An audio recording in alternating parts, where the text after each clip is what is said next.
మన వారాహి సిల్వర్ జ్యువెలరీలో అద్భుతమైన ఆఫర్స్ పొందండి మరియు కార్ గెలుచుకునే గొప్ప అవకాశం. వీధి సుబ్రహ్మణ్యం ఒక డ్రైవరు, అతను కాకినాడ కదా, మీకు ఎలా పరిచయం అయ్యాడు? మీ దగ్గర డ్రైవర్గా ఎలా వచ్చాడు అసలు? వాళ్ళ మదర్ వాళ్ళు ఖాళీగా ఉంటాడు, మా దగ్గర పెట్టుకోమంటే పెట్టుకున్నాను.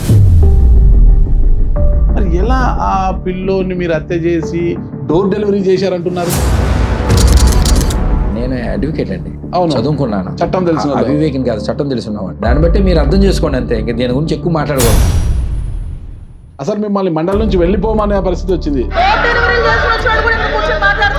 మీ భార్య లక్ష్మీ దుర్గని ఉన్నట్టుండి ఏటుగా ఎందుకు చేర్చారు? సిబిఐకి ఇవ్వడం కుదరని పిటిషన్ డిస్మిస్ చేస్తూ హైకోర్టు వాళ్ళకి ఏ డౌట్ ఉన్నాయో ఆ డౌట్లు అన్ని కూడా క్లియర్ చేయమని.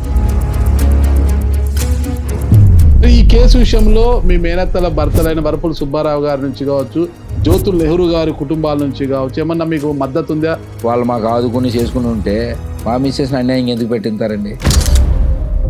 వైఎస్ఆర్ కాంగ్రెస్ పార్టీ నుంచి సస్పెండ్ అయ్యారు కదా, మీకు వైఎస్ఆర్ కాంగ్రెస్ పార్టీ కాదు కదా, మీరు జగన్ గారు వస్తే జగన్ గారు సస్పెండ్ చేసినప్పుడు హక్కు లేదు కదా, మీకు జెండా కప్పుకోదు కదా. నేను నాగరాజు గారు వెంకలు తిరగొద్దన్నాక మీరు వెళ్తుంటే మీ కారు వెంకలు నేను వస్తానండి, మీరు వద్దంటారా? డోర్ డెలివరీ బాబుని ఎంటేసుకొని తిరుగుతున్నాడని ఆయన అంటారు కదా. ఏదైనా ఇలా చేస్తే దాని ప్రతిదీ కూడా రాజకీయంగా వాడుకోవడం వాళ్ళకి వెంటతో పెట్టిన విద్య, ఇది రాజకీయంగానే వాడుకుంటారండి. ఈ ప్రాంతంలో మీకు ఒక పేరు ఉందన్నమాట, తెలుగు వీరప్ప అని అంటుంటారు అన్నమాట మిమ్మల్ని. నేను చాలా సచ్చీలు అని చెప్తా, నా మాటలు నమ్మొద్దు మీరు, నా వ్యతిరేకులను అడగండి, నాకు అనుగుణం అడగొద్దు. అరకు ఎంపీ కొత్తపల్లి గీతా పైన దాడికి యత్నించారనేసి రౌడీ షీటర్ కూడా ఓపెన్ చేశారు మీ పైన. నా 6 కేసులు ఉన్నాయి. కొత్తపల్లి గీత గారు ఇంటర్నల్ కావాలని ఓపెన్ చేయించింది అని వంతరాజు వెళ్తూ కామెంట్ కూడా చేశారనమాట. అనంతబాబు గారు ఒక డామినేషన్ ని ఆయన ఇది భరించలేక నేను వెళ్తున్నాను అనేది ఒక కామెంట్ కూడా చేశారు. అప్పుడు ఒక పార్టీ బీఫామ్ ఇస్తుంది, మన నెగ్గుతాం, వెళ్ళిపోవాలి, ఏదో రీజన్ చూసుకోవాలి. అప్పుడు నా రీజన్ చెప్పింది, ఆమె ఉన్నా ఆమె లేకపోయినా నా రాజకీయం నాదే అండి.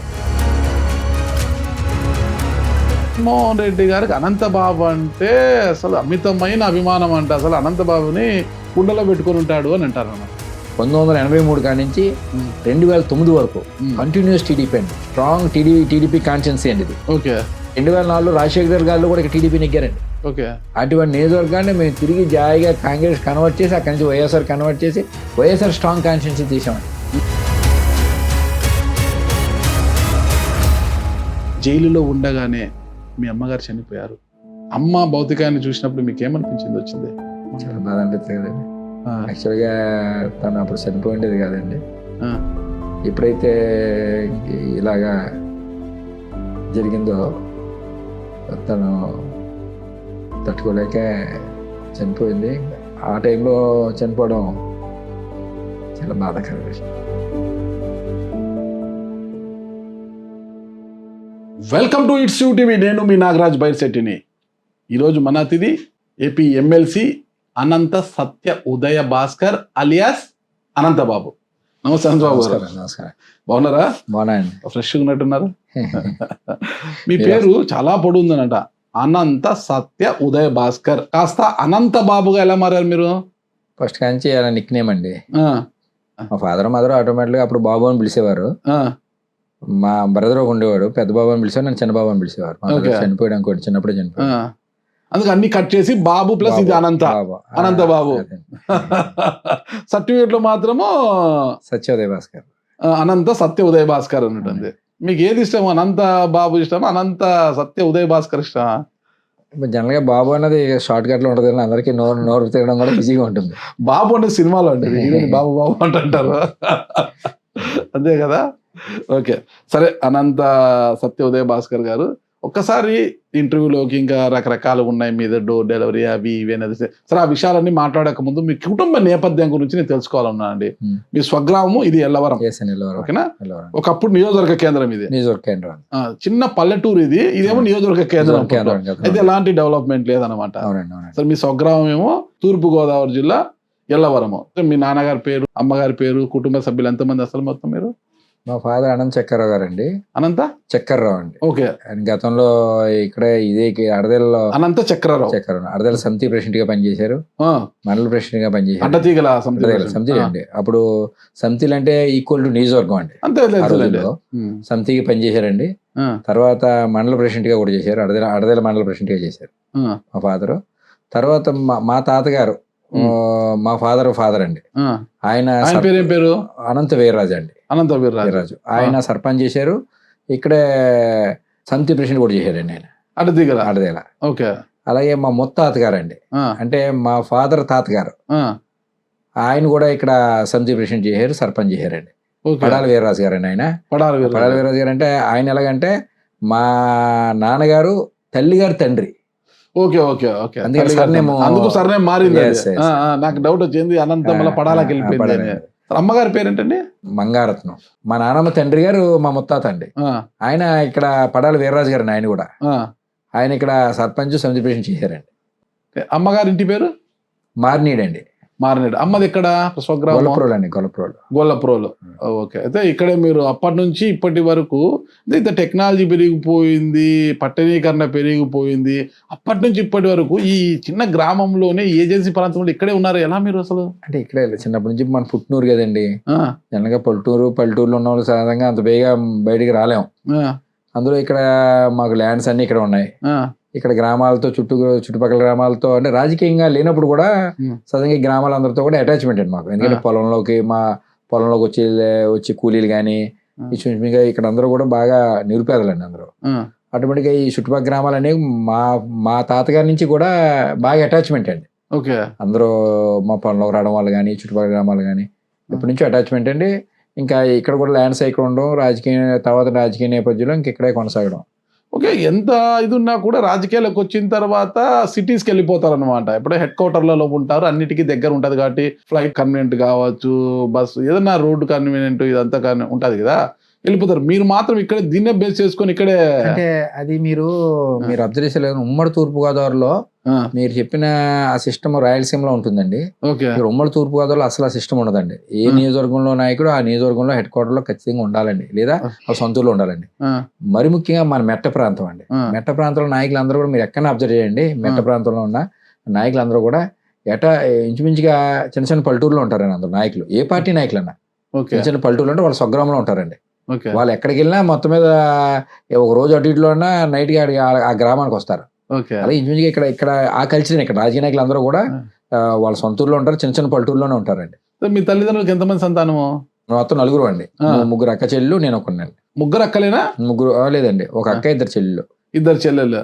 అయితే అందరి మధ్యలో మీరు ముద్దుల అన్నయ్య, ముద్దుల తమ్ముడు అనమాట. ఓకే. ఎక్కడ చదువుకున్నారు మీరు? నేను ఇంటర్మీడియట్ కాకినాడ అండి.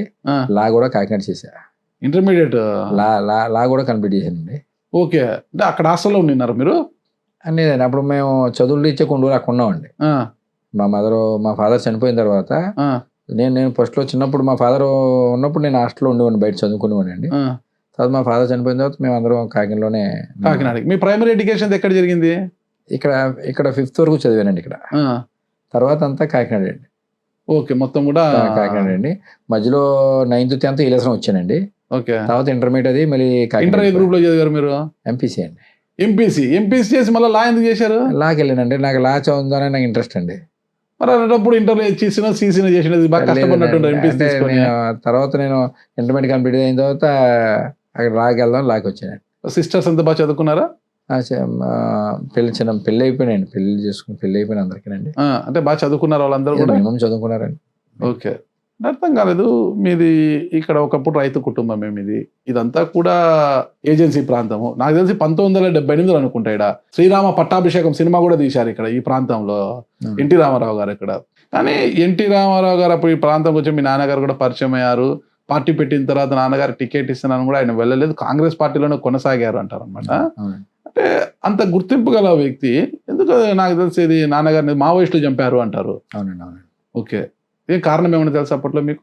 ఇంకా వాళ్ళు చాలా అయిపోయిందండి ఆ సబ్జెక్ట్ కూడా. మనం చిన్నపిల్లల మీరు అప్పుడు? బాధ్యతలు బాగా చిన్న నేను అప్పుడు 10th చదువుతున్నాను. అయ్యో, తండ్రి ప్రేమకు నోచుకోలేదు మీరు. ఓకే. తర్వాత లా చేసిన తర్వాత మళ్ళీ మీరు రాజకీయాలకు వచ్చారా? లా చేస్తున్నాగానే ఫైనల్ ఇయర్లోనే ఇక్కడ జడ్పీటీసీ పోటీ చేయడం గురించి ఇక్కడ మా ఫాదర్ ఫాలోవర్స్ అంతా తీసుకొచ్చి నన్ను పోటీ చేయించారండి. బలం. మీకు ఇంట్రెస్ట్ ఉందా రాజకీయాల్లో? ఇంట్రెస్ట్ లేదండి, అసలు ఇంట్రెస్ట్. నల్ల కోట్ వేసుకోవాలా, కోర్టుకు పోవాలని? అంతే, అసలు ఇంట్రెస్ట్ లేదండి నాకు. హైకోర్టు, సుప్రీంకోర్టు అడ్వకేట్ అవ్వాలనేది నా కోరిక అండి. ఓకే. ఎన్రోల్మెంట్ అయిందా మీది? అయిందండి. 2003లోనే అయ్యాను ఎన్రోల్మెంట్. లా అయిపోయినా కంప్లీట్ అయిపోయినా ఎన్రోల్ అయ్యానండి. ఉమ్మడి ఆంధ్ర హైకోర్టులోనే ఎన్రోల్ అయ్యా. అంటే నల్ల కోటు వేసుకునే ప్లేస్ లో ఖద్దరు చొక్కా వేసుకుంటున్నారు అనమాట. మరి బలవంతంగా తీసుకొచ్చి వచ్చారు మీరు రాజకీయాల్లోకి ఇక్కడికి? అంటే వచ్చామండి, రమ్మంటే వచ్చాం, కానీ మళ్ళీ నాకు ఇంట్రెస్ట్ లేక మళ్ళీ నేను పోటీ చేయని వెళ్ళిపోయానండి. మళ్ళీ కాకినాడ వెళ్ళిపోయాను. మళ్ళీ వచ్చి మా మదర్ కూడా నాట్ ఇంట్రెస్ట్ అండి. మేము పొలిటికల్ ఉన్నా కూడా మా మదర్కి అప్పట్లో కూడా మా మదర్ కూడా పెద్ద ఇంట్రెస్ట్ చూపలే. నామినేషన్ చేయడానికి వెళ్ళి 2 సార్లు వెనక్కి వచ్చేసానండి. అప్పుడు మా ఫాదర్ ఫాలోవర్స్ అందరూ గట్టిగా పొట్టెట్టి వేయించారండి, నామినేషన్ వేసాం, జడ్పీటీసీగా పోటీ చేశాను. 1 సైడ్గా నెగ్గామండి. మళ్ళీ ఫ్రేమ్ కాంగ్రెస్ పార్టీ తరఫున పోటీ చేసాం. అప్పుడు నేను మీరు పోటీ చేసి ఏకగ్రీవమా? ఏకగ్రీవం కదండి, పోటీ జరిగిందండి. 1 సైడ్ నెగ్గామండి, అన్నీ వచ్చినాయి. నేను జడ్పీటీసీగా పోటీ చేశా. ఆటోమేటిక్గా అప్పుడు ఎంపీటీసీలు అందరినీ కూడా, ఎంపీటీసీ ఎలక్షన్ కూడా అప్పుడే సేమ్ జరుగుతాయి కదండి, అన్ని ఎంపీటీసీలు నెగ్గాం. ఎంపీపీ కూడా వచ్చాం. అప్పుడు ఎంపీపీ వంతల రాజేశ్వరి గారిని పెట్టాం ఇక్కడ, వంతల రాజేశ్వరి గారిని. Okay okay. తర్వాత మీరు జడ్పీటీసీగా ఉన్నారు. తర్వాత మీరు సర్పంచ్ చేశారు అనుకుంటా? ఎంపీపీ చేశాను. ఎంపీపీ చేశారు. జడ్పీటీసీ అయిందో నెక్స్ట్ టర్మ్ లో ఎంపీపీ చేశాను. ఓకే. పెద్ద ఎత్తున ఊరేగింపులు అవి ఇవి అంత జోష్, అసలుకి యూత్ లో ఫుల్ క్రేజ్ అంట. ఆ తర్వాత ఓకే, మీరు తొలి నుంచి కూడా కాంగ్రెస్ పార్టీలో ఉన్నారు కదా. కాంగ్రెస్ పార్టీలో ఉన్న మీరు వైఎస్ఆర్సీపీలోకి ఎందుకు వచ్చారు? అంటే ఫస్ట్ నుంచి కూడా మా ఫాదర్ ఉన్నప్పటి నుంచి కూడా మేము స్ట్రాంగ్ కాంగ్రెస్ ఫాలోవర్స్ అండి. ఓకే. తర్వాత తదనంతరం జగన్ గారు, రాజశేఖర్ గారు పోయిన తర్వాత మేము రాజశేఖర్ గారు, నేను జడ్పీసీగా ఉన్నప్పుడు రాజశేఖర్ గారు ముఖ్యమంత్రి అయ్యారండి. ఎంపీపీ ఉన్నప్పుడు కూడా రాజశేఖర్ గారు ముఖ్యమంత్రిగా ఉన్నారు. అప్పుడు రాజశేఖర్ గారు అంటే మేము చాలా మంది ఆ టైంలో మేము అందరం కూడా రాజశేఖర్ గారిని బాగా లైక్ చేసేవాళ్ళం అండి. తర్వాత జగన్ గారు, రాజశేఖర్ గారు చనిపోవడం, జగన్ గారు బై ఎలక్షన్ పోటీ చేయడం, మేమందరం ఇక్కడి నుంచి మేమందరం అక్కడికి వెళ్ళామండి, కడప వెళ్ళాం జగన్ గారి ఎలక్షన్కి. ఓకే. ఆ రోజుల్లో 2009లో జగన్ గారు పోటీ చేశారు కదండి, ఎంపీగా పోటీ చేశారు. వెళ్ళామండి, సరదాగా వెళ్ళామండి అంతే. మా పిల్లలు మేము సరదాగా వెళ్ళి ఒక రోజు ఉండి అక్కడ క్యాన్సింగ్ చేసి వచ్చాం. సరదాగా 4-5 కాలేజీని వెళ్ళి అక్కడ పిల్లలు అందరూ. ఓకే. ఈ రాజశేఖర్ గారు చనిపోయిన తర్వాత జగన్ గారు మా కాంగ్రెస్ పార్టీ ఓదార్పు చేస్తా ఉన్నారు కదండి. ఓదార్పు చేస్తా ఉన్నోడికి ఆయన ప్రతిపాడు నియోజకవర్గం ఏదో తిరుగుతున్నారండి. అప్పుడు ఉమ్మడి తూర్పుగోదావరిలో ఓదార్పు చేస్తున్నారు. అప్పుడు రాజశేఖర్ గారు ముఖ్యమంత్రిగా ఉన్నారు. అప్పుడు దాకా కాంగ్రెస్ వాళ్ళు అందరూ ఫాలో అయ్యేవారు జగన్ గారికి. ఏ కాన్స్టిట్యున్సీకి వెళ్తే ఆ కాన్స్టిట్యున్సీలో కాంగ్రెస్ లీడర్స్ అందరూ కూడా జగన్ గారు ఓదార్పులో పార్టిసిపేట్ చేసేవాళ్ళు. ఉమ్మడి తూర్పుగోదావరి వచ్చి అప్పటికే 4-5 రోజులు తిరిగినట్టున్నారు, ప్రతిపాడు నియోజకవర్గం ఎంటర్ అవుతున్నారండి. అప్పుడు రాజశేఖర్ గారు స్టేట్మెంట్ పెట్టి కాంగ్రెస్ పార్టీలో ఉన్న వాళ్ళు ఎవరో కూడా జగన్ గారు ఓదార్పుకి వెళ్ళొద్దని రాజశేఖర్ గారు సీఎం ఉన్నప్పుడు ఆయన చెప్పారండి. అప్పుడు చాలా మంది కాంగ్రెస్ వాళ్ళు ఆగిపోయారు. అప్పుడు మా నియోజకవర్గం ఎమ్మెల్యే కూడా ఆగిపోయాడు ఓదార్పు అండి. ఒక 4 రోజుల తర్వాత ఎప్పుడు మాది ఉందని ఓదార్పు. అప్పటికి రాజశేఖర్ గారు చెప్తే ఆగిపోయారు. అప్పుడు మేము కాంగ్రెస్ వాళ్ళు కొంతమంది సెకండ్ క్యాడర్ అందరూ కలిసి వెళ్ళి జగన్ గారు ఉంటే ప్రతిపడిపోయి కలిసి మేము ఓదార్పు చేస్తామని చెప్పామండి ఆయనతో. ఓకే. అంటే తొలి నుంచి కూడా మీ నాన్న బలమైన కాంగ్రెస్ వాది.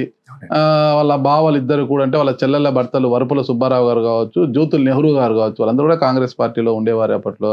మరి అంత కరడుగట్టిన కాంగ్రెస్ వాదులైన కుటుంబం నుంచి మీరు ఒక్కసారికి ఎందుకు యూటర్న్ తీసుకొని వైసీపీలోకి వెళ్ళిపోయారు? అంటే జనరల్గా మీరు అబ్జర్వ్ చేసి ఉంటారు చాలా మంది. ఇప్పుడు జగన్ గారి దగ్గరికి జగన్ గారు ఆ రోజు జగన్ గారు రాజశేఖర్ గారు బిడ్డగా జగన్ గారికి కాంగ్రెస్ పార్టీ అన్యాయం చేసింది అన్నది స్ట్రాంగ్ గా ఈ రాష్ట్రంలో ప్రతి కాంగ్రెస్ వాది నమ్మారు, స్ట్రాంగ్ గా నమ్మారు. రాజశేఖర్ బిడ్డకి అండగా ఉండాలని ఆ రోజు చాలా మంది నాలుగు చాలా మంది, నేను ఇంకా ఆ రోజుల్లో ఒక మండలంలో నియోజకవర్గంలో చిన్న నాయకుడు, పెద్ద కాదు, పెద్ద పెద్ద నాయకులందరూ కూడా జగన్ గారు ఉంటారు. ఓన్లీ కేవలం ఏంటంటే కాంగ్రెస్ పార్టీ రాజశేఖర్ గారి కుటుంబాన్ని సరిగా ప్రయారిటీ ఇస్తలేదు, జగన్ గారికి అన్యాయం చేస్తున్నారనే బాధతో జగన్ గారు వెంట నడగాలని కాంగ్రెస్ వాదులు చాలా మంది ఆ రోజు జగన్ గారు వెంట నడిచారు కదండి. అప్పట్లో మీకు కేవలం ఎందుకంటే ఆ రోజు మరి అక్కడ ఆ స్థాయిలో మనం మాట్లాడవలసిన స్థాయి కూడా కాదండి. ఆ రోజుల్లో అయితే సోనియా గాంధీ గారు కేంద్రాన్ని చక్రం తిప్పుతా ఉంటే ఒక్క జగన్ గారికి ఆ రోజు కాంగ్రెస్ పార్టీలో స్థానం కల్పించబడడం వల్ల ఈ ఆంధ్ర రాష్ట్రంలో ఈ రోజు కాంగ్రెస్ పార్టీ ఎక్కడ కనుసూపు మేర కనిపించకపోయిందండి.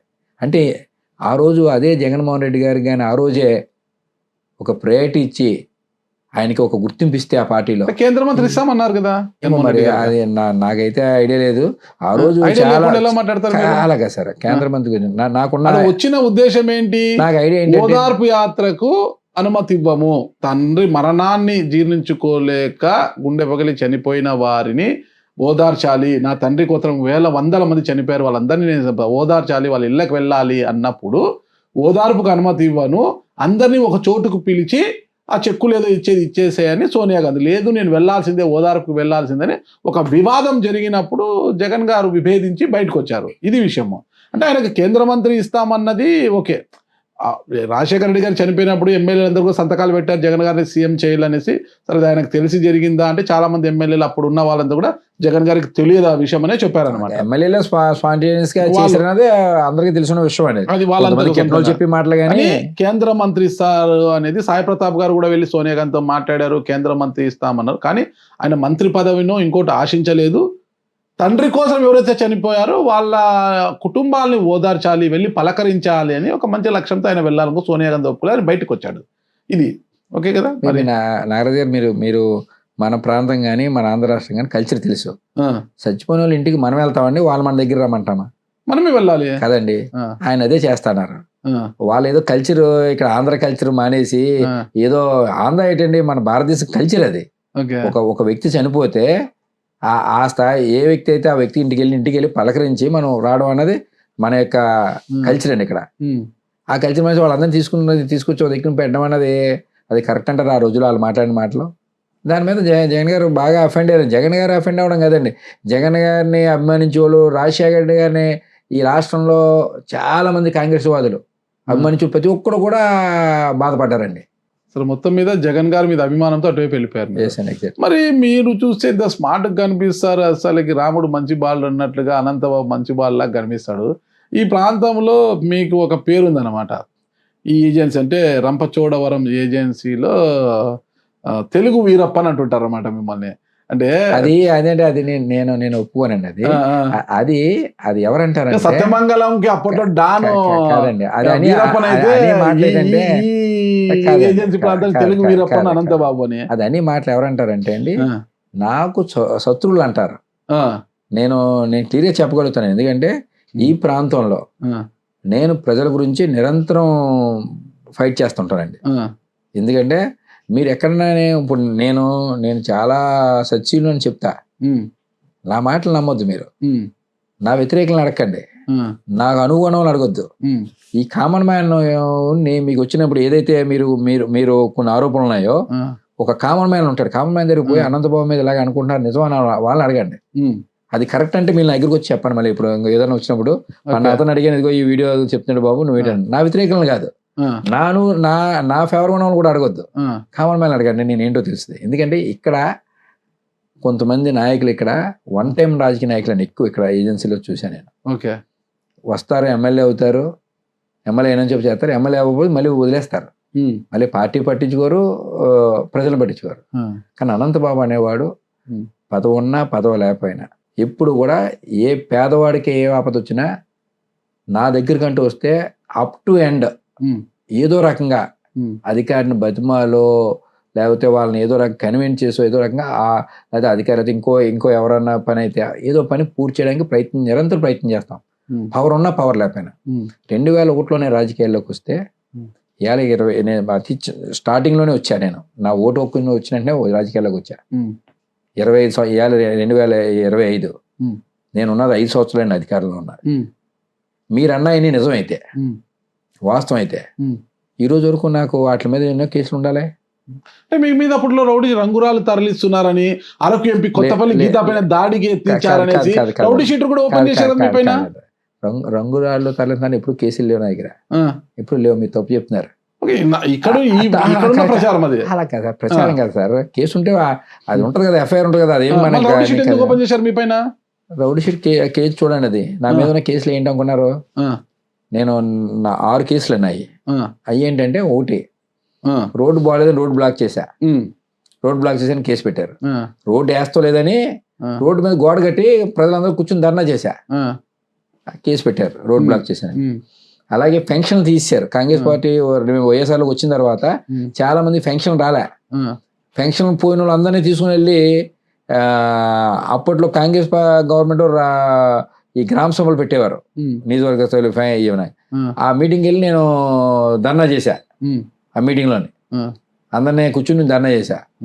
అక్కడ పోలీసులు మాకు ధర్నా లేకమన్నారు, లేకలేదు ధర్నా చేశాను. అప్పుడు వాళ్ళు విధులకు ఆటంకం లేంటి వాళ్ళు పెట్టారు అండి.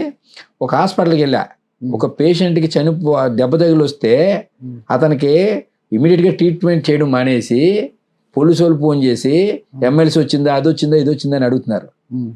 వెంటనే నాకు ఫోన్ చేస్తే నేను హాస్పిటల్కి వెళ్ళి ఏమన్నానంటే, పేషెంట్ కండిషన్ సీరియస్గా ఉంది, మీ ప్రాసెస్ ఏదుంటే చేసుకోండి, ముందర ఫస్ట్ ఎయిడ్ చేయండి.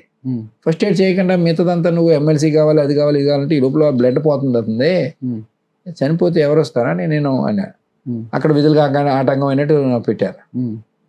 ఒక స్కూల్కి వెళ్ళా నేను ఎంపీపీగా ఉండి. స్కూల్కి వెళ్ళినప్పుడు హాస్టల్లో చూస్తే అక్కడ అది ఫుడ్ సాంబార్ ఏదో బాగోలేదు. ఎందుకు బాగోలేదని క్వశ్చన్ చేసి ఆ పిల్లలందరూ చెప్తే నేనే పీఓ కంప్లైంట్ చేశాను నేను బాగోలేదని. వాళ్ళు ఇంటర్నల్గా పెట్టి నా మీద మళ్ళీ అక్కడ వాళ్ళ విధులు ఆటంకంగా పెట్టారు. ఇలాగే అప్పుడు నేను ఎగెనిస్ట్ గవర్నమెంట్లో ఉన్నానండి. ఫస్ట్ నేను జడ్పీ చేసిన టీడీపీ గవర్నమెంట్లో. అప్పుడు ఇలా పెట్టించేవారు. అన్ని కేసులు అన్ని ఎక్కువటేలు అయిపోయినాయి కోర్టులో ఎక్కువటేలు అయిపోయినాయండి. కోర్టులో ఎక్కువటేనా మళ్ళీ మీరు వైసీపీ అధికారంలోకి వచ్చిన తర్వాత రౌడీ షీట్లు అన్ని కూడా ఎత్తించుకున్నారనేది ఆరోపణలు ఉన్నాయి కదా. కేసులన్నీ ఎక్కువటేలు అయిపోతే రౌడీ షీట్ ఎందుకు ఉంటుందండి? మీరు రౌడీ షీట్ ఓపెన్ చేయడానికి కేసు ఉండాలి. ఎందుకు ఓపెన్ చేయాలి? కొత్తపల్లి గీత గారు ఇంటర్నల్ కావాలని ఓపెన్ చేయించింది. కొత్తపల్లి గీత గారికి మిమ్మల్ని టార్గెట్ చేసి కేసులు ఓపెన్ చేయించాల్సిన అవసరం ఏమొచ్చిందంటే అండి, ఆమె వైఎస్ఆర్సీపీ తరపున నెగ్గారు. అవును, ఎంపీగా నెగ్గారు. అవును, టీడీపీలోకి వెళ్ళిపోయారు. అవును, మేము హార్డ్ గా ఆమె తరపున ప్రచారం చేసాం. మేము తిరిగాం వైఎస్ఆర్ కాంగ్రెస్ పార్టీలో, కష్టపడి తిరిగాం. ఆమె కూడా మాతో తిరిగింది, మేము కూడా మాతో యాక్టివ్ గా తిరిగింది, మేము కూడా యాక్టివ్ గా తిరిగాం. ఆమె కూడా వైఎస్ఆర్ లో స్ట్రాంగ్ గా తిరిగింది. అని ఇక్కడ ఈ నియోజకవర్గంలో తిరిగారు. ఆమె కూడా ఆమెతో మేము తిరిగాం. కలిసి గట్టిగా పార్టీని బిల్డప్ చేసాం, గట్టిగా తిరిగాం. గట్టిగా ఆమె ఎలక్షన్ క్యాంపెయిన్ కూడా మేము చాలా స్ట్రాంగ్ గా చేసాం. ఆమె కూడా తెలుసు, ఆమె కూడా చూశారు. సడన్ గా వెళ్ళిపోతే మాకు బాధ కలిగింది. నేను ఒకటే మేము ప్రెస్ మీట్ పెట్టి ఏమన్నామంటే, వైఎస్ఆర్ కాంగ్రెస్ పార్టీలో మీరు నెగ్గారు. మీరు వైఎస్ఆర్ కాంగ్రెస్ పార్టీలో నెగ్గినప్పుడు ఈ పార్టీ నుంచి వదిలి టీడీపీలోకి వెళ్ళిపోవడం కరెక్ట్ కాదు. మీకు వెళ్ళిపోదలుచుకుంటే వైఎస్ఆర్ పార్టీ బీఫామే నెగ్గారు కాబట్టి వైఎస్ఆర్ కాంగ్రెస్ పార్టీకి రిజైన్ చేసి మీరు టీడీపీలోకి వెళ్ళిపోండి. టీడీపీ తరఫున మళ్ళీ మీరు పోటీ చేయండి, పోటీ చేసి నెగ్గండి మీరు అని ప్రెస్ మీట్లో నేను సవాల్ చేశా. ఆమెకు ఆ మాటకి బాధ కలిగిందట. బాధ కలిగి ఆమె కూడా నా మీద ఏమి పెట్టలే, వాస్తవం పెట్టారు. ఆమె కూడా ఏమనంటే, ప్రెస్ మీట్లో ఇలా మాట్లాడాడు, సో నాకు బాధ కలిగింది, అందుకని ఎస్సీ ఎస్టీ కేసు నమోదు చేయాలని కేసు పెట్టింది. ఓకే, అది ప్రెస్ మీట్లో మాట్లాడితే ఎస్సీ ఎస్టీ కేసు ఎడుతుందా? రాదండి. అప్పుడు పోలీసులు గవర్నమెంట్ ఇన్ఫ్లుయెన్స్ కాబట్టి పెట్టారు. ఓకే, ఎస్సీ ఎస్టీ కేసు అంటే మీ తాతల కాలం నుంచి కూడా కొండకాపులు అంటుంటారు కదా. కొండకాపు అంటే ఎస్టీ కిందికి వస్తుంది కదా. మరి అలాంటప్పుడు మీకు ఎలా ఎస్సీ ఎస్టీ కేసు ఉందండి? అది ఆల్రెడీ మా తాతగారు కూడా చేశారు, అదే సమితి చేశారు, సర్పంచ్ చేశారు. మా ముత్తాత గారు సర్పంచ్ చేశారు, మా తాతగారు సర్పంచ్ చేశారు, తర్వాత సమితి చేశారు, మా ఫాదర్ సమితి చేశారు, మా ఫాదర్ మండల ప్రెసిడెంట్ చేశారు. నేను జనరల్లో జడ్పీ చేశా, ఎస్టీ కేటగిరీలో ఎంపీపీ చేశా. ఇంచుమించుగా ఎప్పటి నుంచో ఇక్కడ ఉన్నాం. అది మాకు అది కూడా మాకు సర్టిఫికేట్ ఉంది. తర్వాత మేము ఒకవేళ పార్టీ మాటలతో కొంచెం ఇంటర్నల్గా పెట్టి కలెక్టర్తో క్యాన్సిల్ చేశారు. నేను వైఎస్ఆర్లోకి వచ్చిన తర్వాత, కాంగ్రెస్ పార్టీ వైఎస్ఆర్లోకి వచ్చిన తర్వాత అప్పుడు ఎమ్మెల్యేలు కాంగ్రెస్ గవర్నమెంట్లో ఉన్నారు కాబట్టి వాళ్ళు నాకు క్యాస్ట్ సర్టిఫికేట్ క్యాన్సిల్ చేశారు. నేను హైకోర్టుకి వెళ్ళి హైకోర్టు స్టే చేసింది. 2014లో మీరు వైసీపీ అభ్యర్థిగా రంపచోడవరం నుంచి నామినేషన్ దాఖలు చేస్తే మీరు కొండకాపు కాపు అని కొంతమంది కోర్టుకు వెళ్ళారు. ఆ తర్వాత డమ్మి గారు అయితే నామినేషన్ వేశారో కాదండి. అదేంటి ఏమైందంటే, నామినేషన్ వేసానండి నేను. అప్పటికే నా క్యాస్ట్ సర్టిఫికేట్ క్యాన్సిల్ చేశారు. 2009లో నేను వైఎస్ఆర్ నుంచి ఏదైతే కాంగ్రెస్ నుంచి వైఎస్ఆర్లోకి వచ్చానని నేను కాంగ్రెస్ పార్టీ నుంచి వచ్చాను. వాళ్ళు ఇంటర్నల్గా నా సర్టిఫికేట్ క్యాన్సిల్ చేశారు. నేను వెంటనే కలెక్టర్ క్యాన్సిల్ చేస్తే దాని మీద హైకోర్టుకి వెళ్ళా. హైకోర్టు నన్ను స్టే చేసింది. Still now it is pending in high court అండి. ఓకే. ఆ తర్వాత నేను 2014 నామినేషన్ వేసాను. కోర్టులో ఉన్న దాన్ని మేము నామినేషన్ పెండింగ్ ఉంది పరిగణలోకి కాబట్టి మేము తీసుకోము. పరిగణలో తీసుకోలేం, కోర్టు ప్రాసెస్ లో ఉంది కాబట్టి పెండింగ్ స్టే ఉన్న వాటిని మేము ఆ, పరిగణలో చేయలేం ఆ. అని ఆ బేస్ మీద రిజెక్ట్ చేశారు. మరి మీరు వేశారు, ఏ ఉద్దేశంతో అప్పుడు వంతల రాజేశ్వరిని డమ్మీగా నామినేషన్ దాఖలు చేయించారు? జనరల్ గానే ఏ క్యాండిడేట్ అన్నా ఒక క్యాండిడేట్ వేసినప్పుడు ఇంకో క్యాండిడేట్ పెడతాం వేరే కదండి. చాలా మంది ఉన్నారు ఇక్కడ. ఎవరో ఒకరిని పెట్టాలి కదండి. అని వంతల రాజేశ్వరిని ఎందుకు చూస్ చేశారు అంటే అంటున్నా. ఆల్రెడీ నాతో ఎంపీపీ చేసింది కదండి. ఓకే. నేను జడ్పీటీ చేసినప్పుడు తన ఎంపీపీ, ఓకే. మా ఫాదర్ ఎంపీపీ చేసినప్పుడు వాళ్ళ ఫాదర్ వైస్ ఎంపీపీ. ఓకే. వాళ్ళ ఫాదర్కి వాళ్ళ ఫ్యామిలీకి మా ఫ్యామిలీకి ఈ రాజకీయ స్నేహం ఉంది. ఓకే. ఎందుకంటే మా ఫాదర్ ఎంపీపీ చేసినప్పుడు ఆ, వాళ్ళ ఫాదర్ వంతల కొండబాబు అండి వైస్ ఎంపీపీ చేశాడు ఆయన. ఆ, తర్వాత ఆయన కూడా నక్సలైట్లు చంపారు పాపం. ఓకే. అలా అనుకుంటున్నా నక్సలైట్లు చంపారు వాళ్ళ ఫాదర్. వీళ్ళు తర్వాత నేను జడ్పీ చూసినప్పుడు వాళ్ళ ఫాదర్ కూడా మా ఫాదర్తో పనిచేశారు పాపం, ఆయన కూడా మా ఫాదర్ లాగా నష్టపోయారని ఈ అమ్మాయిని తీసుకొచ్చి నేను జడ్పీ చేసినప్పుడు ఆమె ఎంపీపీగా చెప్పెట్టాం. ఆమె మీరు నామినేషన్ ఆమె కూడా డమ్మీ వేయించారు, మీదేమో స్వీకరించలేదు, స్కూటనీలో ఎగిరిపోయింది మీద, ఆమె ఎమ్మెల్యే అయిపోయారు. ఎమ్మెల్యే అయిపోయారు. సరే, ఎమ్మెల్యే అయిపోయారంటే మీ సహకారం ఉంటుంది అనుకో. ఎమ్మెల్యే కావడానికి ఆమె ఒకటే కాదు, సహకారం ఉంటుంది, పార్టీ ఓట్లు ఉంటాయి, పార్టీ గుర్తుంది కాబట్టి. మరి ఎందుకు వంతల రాజేశ్వరి గారు మధ్యలో వెళ్ళిపోయారు? ఆమె ఎందుకు మీరు నిలవరించలేకపోయారు అసలు? జనరల్గా అంటే ఆ రోజుల్లో మీకు నేను చెప్పిన అవసరం మీకు తెలుసు ఏ రకంగా ఇక్కడ థ్రెట్ చేసేవారు, ఏ రకంగా ఆ రోజుల్లో రూలింగ్ పార్టీ మా పార్టీ ఏ రకంగా చేశారో పెద్ద పెద్దలు వెళ్ళిపోయారండి. ఈమె కూడా ఫస్ట్ నుంచి ఈమె రమ్మని థ్రెట్ చేశారు, నన్ను థ్రెట్ చేశారు రమ్మని. ఆ రోజుల్లో నన్ను కూడా గట్టిగా రమ్మని ప్రెజర్ చేశారు. అప్పట్లో వరపుల సుబ్బారావు గారిని, జ్యోతినగర్ ఆయన కూడా వైఎస్ఆర్ ఎమ్మెల్యేలు వాళ్ళిద్దరూ కూడా వాళ్ళు అప్పట్లో వెళ్ళిపోయారు. ఆ టైంలోనే వాళ్ళు కూడా వాళ్ళతో పాటు నన్ను రమ్మని ప్రెజర్ చేస్తే నేను పోలేదండి. వాళ్ళిద్దరు మీ మేనత్తల భర్తలు వరపుల సుబ్బారావు గారు, జ్యోతుల నెహ్రూ గారు. వాళ్ళు మళ్ళా పూర్తి కాపులు వాళ్ళు. మాకు ఇక్కడ ఈక్వేషన్ అర్థం కాలేదు. అదంతా పెద్దలు కూడా కానండి. అది జనరల్ గా వాళ్ళ ఫస్ట్ కాంచి వాళ్ళ పార్టీ వేరండి. వాళ్ళ ఫస్ట్ కాంచి కూడా చెల్లెల భర్తలు వాళ్ళు. అవునండి, వాళ్ళ పార్టీ వేరండి. ఫస్ట్ కాంచి మా ఫాదర్ ఉన్నప్పటి నుంచి కూడా మా ఫాదర్ కాంగ్రెస్ అండి. వాళ్ళ ఫస్ట్ కాంచి టీడీపీ అండి. వాళ్ళ పార్టీ వేరు, బంధుత్వం తప్ప పార్టీ బంధుత్వమే. ఇప్పుడు ప్రేమగా అల్లుడు ఏమో అల్లుడు అది మాట్లాడతారా? కామన్ గా మాట్లాడతారు కదండి. ఫంక్షన్ లోకి వెళ్తాం, ఇంటికి వెళ్తుంటాం, వాళ్ళైనా ఫంక్షన్ జరుగుతుంటే వాళ్ళ ఇంటికి వెళ్తాం, మా ఇంటికి వస్తుంటారు. ఎక్కడైనా కామన్ ఫంక్షన్ లోకి వెళ్తుంటాం, మా దగ్గర బంధువులు మాట్లాడుకుంటాం కదండి. రాజకీయాలకి బంధుత్వానికి సంబంధం ఉంటుంది. మేనత్తల భర్తలు ఇద్దరు అయితే బాగానే ఉంటారు, వరపుల సుబ్బారావు గారు కావచ్చు, బంధుత్వం ఉంటాం కదండి. మరి వంతల రాజేశ్వరి గారిని వాళ్ళు బెదిరించేనో లాంటి డబ్బు ఆశించో పోయింది అనుకుంటాము. కానీ వంతల రాజేశ్వరి వెళ్తూ కామెంట్ కూడా చేశారనమాట. అనంతబాబు గారు ఒక డామినేషన్ ని ఆయన ఇది భరించలేక నేను వెళ్తున్నాను అనే ఒక కామెంట్ కూడా చేశారు అప్పుడు. అంటే ఇప్పుడు ప్రతి వాళ్ళు పార్టీ నుంచి వెళ్ళిపోవాలంటే ఒక బీఫామ్ పార్టీ మీద ఎక్కుతారు, అసలు పనులు చేయించుకోరు, అన్నింటిలో మీద తల దూరుస్తారనే కామెంట్ కూడా చేశారు. మనం ఒక పార్టీ బీఫామ్ ఇస్తుంది, మనం ఎక్కుతాం, వెళ్ళిపోవాలి. వెళ్ళిపోయినప్పుడు వాళ్ళ ఏదో రీజన్ ఎన్నుకోవాలి, ఏదో రీజన్ చూసుకోవాలి. ఆ రీజన్ చూసుకున్నప్పుడు ఏదో రీజన్ చెప్తారు కదండి, ఏదో చెప్తారు. అప్పుడు నా రీజన్ చెప్పింది. అలా ఆమె ఏంటి, ఆమె ఫ్రీ ఉద్దేశం నా పని నేను చూసుకుని ఆమె పని ఆమె చేసుకుంటది. ఎవరుకుంటుంది, నేను ఆమె ఉన్నా ఆమె లేకపోయినా నా రాజకీయం నాదే అండి. నా రాజకీయం నేను చేసుకుంటాను. కామన్గా ఏంటంటే నేను కొంచెం యాక్టివ్గా ఉంటాను కాబట్టి పబ్లిక్ నా దగ్గర ఎక్కువ వస్తుంటారు. చూసి వాళ్ళకి ఎలాగ ఉంటుంది అంటే ఇదేంటి తిన దగ్గరే ఉన్నారు. ఇప్పుడు ఈ రోజు కూడా రూమ్లో లేకపోయినా నేను ఇంటి దగ్గర ఉంటే ఇప్పుడు జనం అలా వస్తూనే ఉంటారు. అసలు మీరు ఒక మన్యం వీరులాగా ఈ ప్రాంతంలో అంతా మీరు ఉంటారు, జనం వస్తానే ఉంటారంటే మీ దగ్గరికి. ఎంత పేరు ఈ మన్యానికి వీరుడా మీరేమన్నా? అదే అంటున్నట. అసలు అనంతబాబు గారు బాగా ఆర్జించారు, కోట్లకు పడగలు ఎత్తిపోయారు. అని ఏం వ్యాపారాలు చేస్తున్నారని కోట్లు సంపాదించారు. ఆయన ఏజెన్సీ ప్రాంతాన్ని, అటవీ ప్రాంతానికి ఆయన ఒక దొర, ఆయనే జమీందారు, ఈ అటవీ ఉత్పత్తులకు అన్నిటికీ ఆయనే ఓనరు. ఇందాక మీకు చెప్పాను కదండి. ఇప్పుడు నేను అవును కాదని మీకు రెండే ఎగ్జాంపుల్ చెప్తాను. నేను ఎవరెవరో ఏదో మాట్లాడతారండి, నేనేంటో నా ఊరు వస్తే నా ప్రాంతం వచ్చి తిరిగితే అర్థం అవుద్ది. బయట అందరూ కూడా మీ టీవీల్లోని లేకపోతే కొన్ని ఛానల్లోని ఎవడో చెప్తుంటే దాన్ని బోతోదల్లో చెప్పింతే కాదు, గ్రౌండ్ రియాలిటీ తెలుసుకోమని అంటాను. నేను సింపుల్ నేను అదే అడుగుతాను. దానికి 25 సంవత్సరాల కెరియర్లో నేను 5 సంవత్సరాలు అధికారంలో ఉన్నా. మీరు చెప్పిన నిజమైతే ఊరుకుంటారా? ఒకటి నెంబర్ 1. 2 ఇటువంటి చేసుంటే నేను ఆ. ఈ ప్రాంతంలో నేను ఎక్కుతానా, నేను ఎక్కుతానా? నెగ్గుతారంటే మీరు ప్రత్యక్ష రాజకీయాల్లో, ఒకసారి- ప్రత్యక్ష ఎన్నికల్లో మీరు ఇంకా నిలబడలేదు. కాదు సార్, ఆ.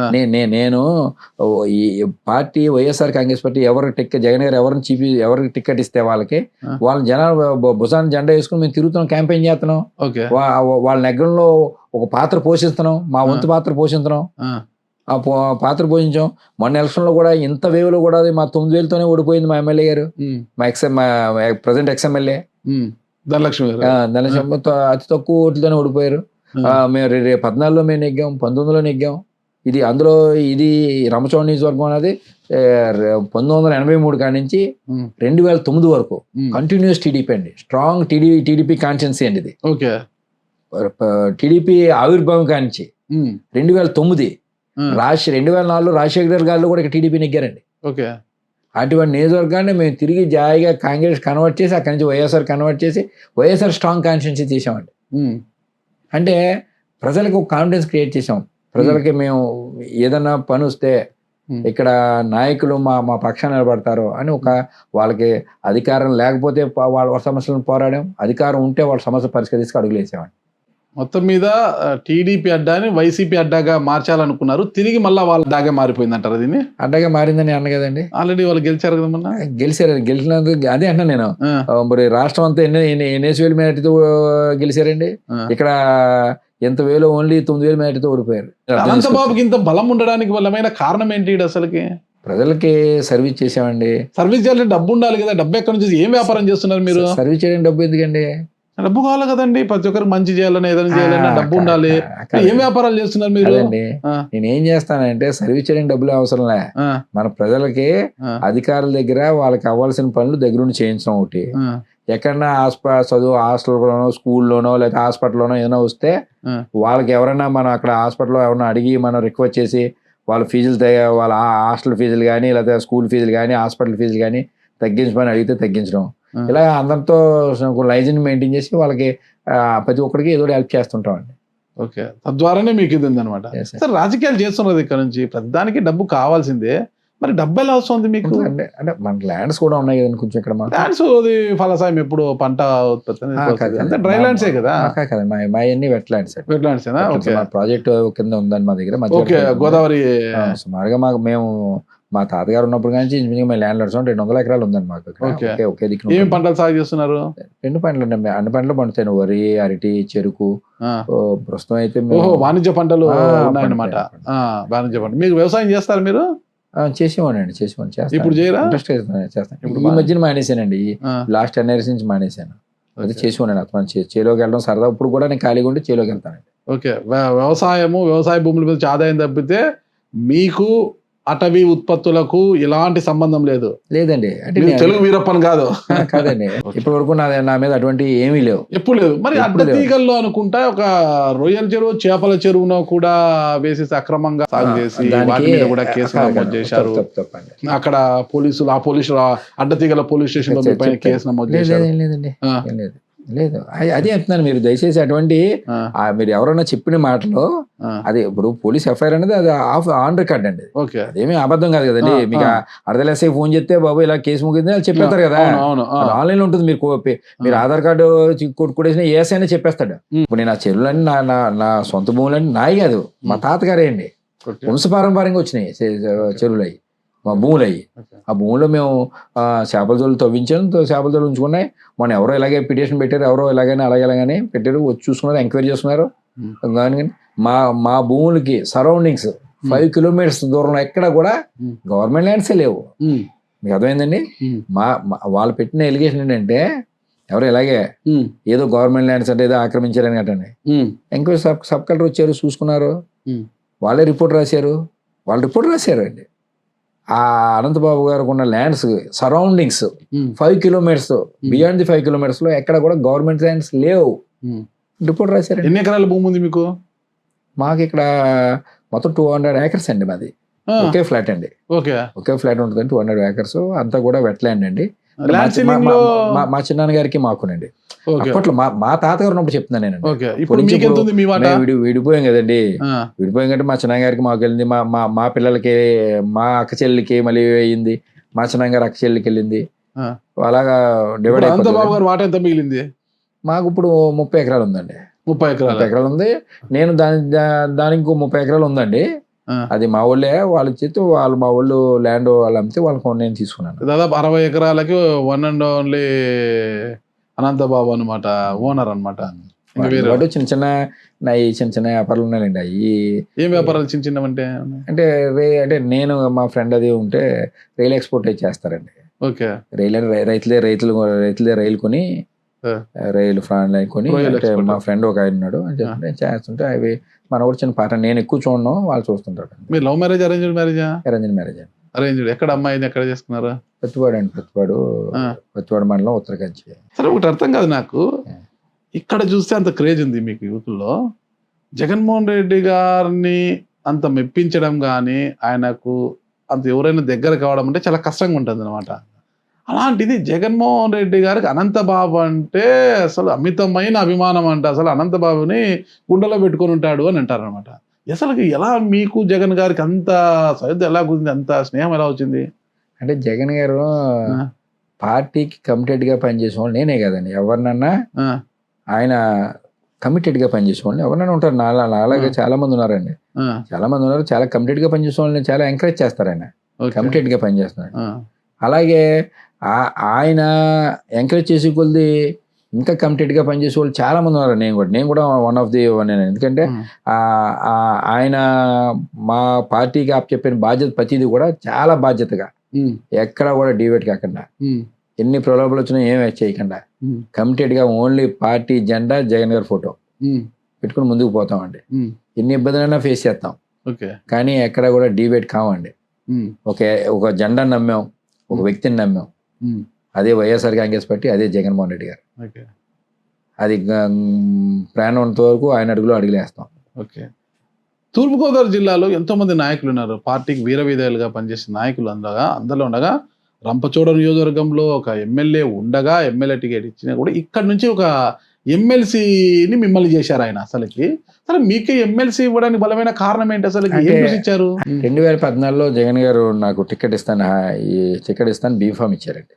ఇచ్చారు. ఆయన Okay. తప్పలేదు. ఆయన ఉమ్, నేను ఇక్కడ పార్టీకి కంప్లీట్ గా పనిచేయడం, నాకున్న ఇక్కడ కూడా పర్లేదు, ఇతను నెగ్గగలుగుతాడని ఆయనకే నమ్మకం కలిగి ఆయన టికెట్ ఇచ్చారు. 14లో బీఫామ్ ఇచ్చారు. నేను ఇక్కడ స్కూటీలో మిస్ అయిన పరిస్థితి మనం చూసాం. ఉమ్, ఆ రోజు నేను జగన్ గారు తెలిసిన విషయం. ఎందుకంటే నేను వైఎస్ఆర్ లో వచ్చాను కాబట్టి నాకు క్యాసెట్ పెట్టి క్యాన్సిల్ చేశారు. ఉమ్. వైఎస్ఆర్లోకి వచ్చారు కాబట్టి కదండి. నేను కాంగ్రెస్ Okay. నుండి క్యాసెట్ మీరు టీడీపీ నుంచి కాదు కదా, కాంగ్రెస్ నుంచి వచ్చారు. ఇప్పుడు కాంగ్రెస్ పార్టీ, కాంగ్రెస్ ప్రభుత్వం కాంగ్రెస్ ప్రభుత్వం అధికారంలో ఉందండి. ఆ, కాంగ్రెస్ పార్టీలో ఉన్నాను నేను. ఓకే. కాంగ్రెస్ పార్టీలో ఉన్నాను, ఎంపీపీ. అప్పుడు కాంగ్రెస్ పార్టీ ఎంపీపీని. ఓకే. నా ఎంపీపీ పదవి రిజైన్ చేసి ఇక్కడికి వచ్చా. ఓకే. అందుకు కాంగ్రెస్ పార్టీ కక్షతో మిమ్మల్ని Yes అండి. Yes. నా మీ కుల క్యాసెట్ ధృవీకరణ పత్రాన్ని రద్దు చేసింది. చేసిందండి. జగన్ గారికి అది తెలుసా, నోటీస్ ఉంది అది ఆయనకి. ఆ, అయినా సరే నాకు బీఫామ్ ఇచ్చారు. ఆయన వరకు మనకి సపోర్ట్ చేసి ఇచ్చారు. కానీ వాళ్ళు నాది స్కూట్నీలో ఉమ్. కొడేసిన పరిస్థితి. ఆయనకేంది ధైర్యం? అసలుకి కోర్టుకు వెళ్ళింది, మీది క్యాన్సల్ చేశారని తెలిసినా కూడా ఎంత ధైర్యంగా మీకెలా ఇచ్చారు ఆయన బీఫామ్? కోర్టు స్టే ఉంది కదండి. ఓకే. కోర్టు స్టే ఉంది కదా, చూశారు. కోర్టు స్టే ఉంది, చూశారు. తెలియదు ఆయనకు ఎన్నికల నియమాలు ఇట్లా కోర్టులో స్టేలు ఉన్నదున్నా స్వీకరించారా, పరిశీలించలేకపోయారా న్యాయాన్ని పూర్తయినా? కోర్టులో స్టేలు ఉన్న వాటికి కూడా కొన్ని నామినేషన్ లో యాక్సెప్ట్ చేసిన పరిస్థితి ఉందండి. ఓకే. ఆ రోజు రూలింగ్ పార్టీ కాబట్టి, ruling party Congress party ruling లో ఉంది. ఆ, ఎలక్షన్స్ అయినా వాళ్ళే కదండి రూలింగ్ లో ఉంటారు. ఆటోమేటిక్ గా ఆఫీసర్లు అలాగే పనిచేస్తారు కదా, ఆటోమేటిక్ గా వాళ్ళు పనిచేశారు ఆ రోజు. ఓకే. అలాగే యాక్చువల్గా నేను ఉదాహరణ నేను కాంగ్రెస్ లో అనుకోను. ఆ రోజు ఆ, నేను కాంగ్రెస్ పార్టీతో పోటీ చేశాను అనుకో, నా సర్టిఫికేట్ పోదు. ఓకే. కొత్తపల్లి గీత గారిది మా ఎంపీ పోటీ చేసింది ఆమె. ఉమ్. ఆమె ఎస్టీ కదా, ట్రైబలే కదా ఆమె. అంటే ఆ. అంటే ఆమె గురించి మనం ఇక్కడ డిస్కషన్ అనవసరం అనుకోండి. తప్పేముంది? అంటే ఆమె గురించి మనం డిస్కషన్ కదంటే, అంటే వాళ్ళ బ్రదర్ది ఇక్కడే ఈస్ట్ గోదావరి కలెక్టర్ గారు కొటేషన్ పేపర్లో చూశానండి నేను. ఓకే. ఆర్డర్ కూడా చూశాను నేను. ఆ, ఎస్టీ గాదివెల్లో ఆది ఆంధ్ర అని వాళ్ళ బ్రదర్దే, ఆ, కొత్తపల్లి గీత గారు సొంత బ్రదరు. ఉమ్. అది కొత్త ఆడ ఏం జరిగిందని కొత్తపల్లి గీత గారు ఎస్టీ అనే మొత్తం ఆడ ధృవీకరించి ఆమెకు టికెట్ ఇచ్చారు. అదే కోటాలో ఆమె గెలిచారు. ఆమె అరకు ఎంపీగానే. అవునండి. మరి వాళ్ళ బ్రదర్ది మరి ఏం జరిగిందో తెలియదు, ఇక్కడే అనమాట. అంటే ఇక్కడే అదే కలెక్టర్ అండి, అదే కలెక్టర్ కొత్తపల్లి గీత గారికి ఇచ్చారు, అదే కలెక్టర్ వాళ్ళ ఎస్టీ కాదని కొట్టేశారు. మరి ఏంటో తెలియదు, అదే మహిమ. అధికారంలో ఎట్లుంటే అట్లా చేస్తారు. ఎగ్జాక్ట్లీ. మరి జగన్ గారు మీకు ఎమ్మెల్సీ ఇవ్వడానికి బలమైన కారణం ఏంటి అసలుకి? నేను 14లో పోటీ చేసినప్పుడు, నేను ఇలాగా అయిపోయినప్పుడు 14లో అయినప్పుడు నేను మళ్ళీ 19లో కూడా నేను జనరల్గానండి ఏ రాజకీయ నాయకుడన్నా ఆ నియోజకవర్గంలో ఒక నియోజకవర్గం స్థాయిలో పనిచేసేటప్పుడు ఒక నియోజకవర్గ స్థాయిలో తిరుగుతున్నామంటే అక్కడ మనకి నిలబడి సోర్స్ ఉంటేనే తిరుగుతారు. మనం నిలబడడం ఇక్కడ నిలబడి ఛాన్స్ లేదన్నప్పుడు తిరగరు నియోజకవర్గంలో, పెద్ద పెద్ద యాక్టివ్గా తిరగరు. కానీ నాకు ఛాన్స్ లేదని తెలిసినా సరే నేను తిరిగా. ఓకే. 14లో మిస్ అయినా మొత్తం మీద తిరిగి కష్టపడి ఎలాగో తిరిగాం. మొత్తం మీద జగన్ గారు ఫోటో పెట్టి పార్టీ పేరు చెప్పి మేము హార్డ్ వర్క్ చేసామండి. గ్రామాల్లో పార్టీని ఎస్టాబ్లిష్ చేయడంలో హార్డ్ వర్క్ చేసాం. ఎందుకంటే కొత్త 14 ఎలక్షన్ తోటి ఫస్ట్ ఎలక్షన్ మాకు వైఎస్ఆర్ కాంగ్రెస్ పార్టీకి. పార్టీ కొత్త, జనాలందరికీ గుర్తు కొత్త. ఓకే. అప్పుడు అందులో మా ఇంటీరియర్ ఏజెన్సీ అండి, ఫోన్ కనెక్షన్ ఉండవు. అప్పుడైతే మండల హెడ్ క్వార్టర్లో కూడా ఫోన్ నెంబర్ లేవు, ఓన్లీ నియోజకవర్గం హెడ్ క్వార్టర్కే ఫోను. 2-3 మండలాలకి ఉండేది, ఇంకెక్కడ కూడా ఫోన్లే. ఇంటీరియర్లో అయితే ఫోనే లేదు ఇంకా.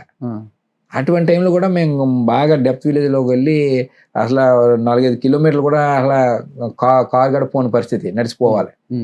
పార్టీని పార్టీని ఎస్టాబ్లిష్ చేయగలిగాం. తద్వారా వైఎస్ఆర్ కాంగ్రెస్ పార్టీ 14లో నెగ్గలిగాం. అలాగే 19 వచ్చేటోడికి మళ్ళీ 19 వచ్చేటోడు కూడా మళ్ళీ జగన్ గారు ఈమె పోయిన తర్వాత కూడా నన్ను చాలా మంది ప్రెజర్ చేశారని కూడా తెలుసు ఆయనకి. నేను పోలే, నాకు చాలా ఆఫర్లు పెట్టారు, నేను పోలేదండి. పోకుండా ఇక్కడ ఉన్నా, ఆమె పోకపోయినా నేను ఉన్నా.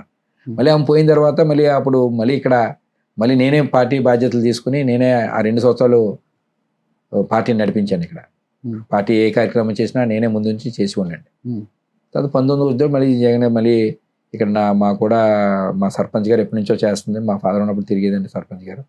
ధనలక్ష్మి గారు వాళ్ళ మదర్ అండి. టీచర్ అండి. వాళ్ళ మదర్ సర్పంచ్ అండి. ఇప్పుడు ప్రజెంట్ సిట్టింగ్ సర్పంచ్ అండి ఆమె. 3rd టైం సర్పంచ్ ఆమె. గతంలో నేను జడ్పీటీసీగా ఫస్ట్ జడ్పీటీసీ వచ్చినప్పుడు నాతో పాటు మీ పార్టీలో కాంగ్రెస్ పార్టీ అండి. ఇప్పుడు మీ పార్టీ సర్పంచ్ గారు వైఎస్ఆర్.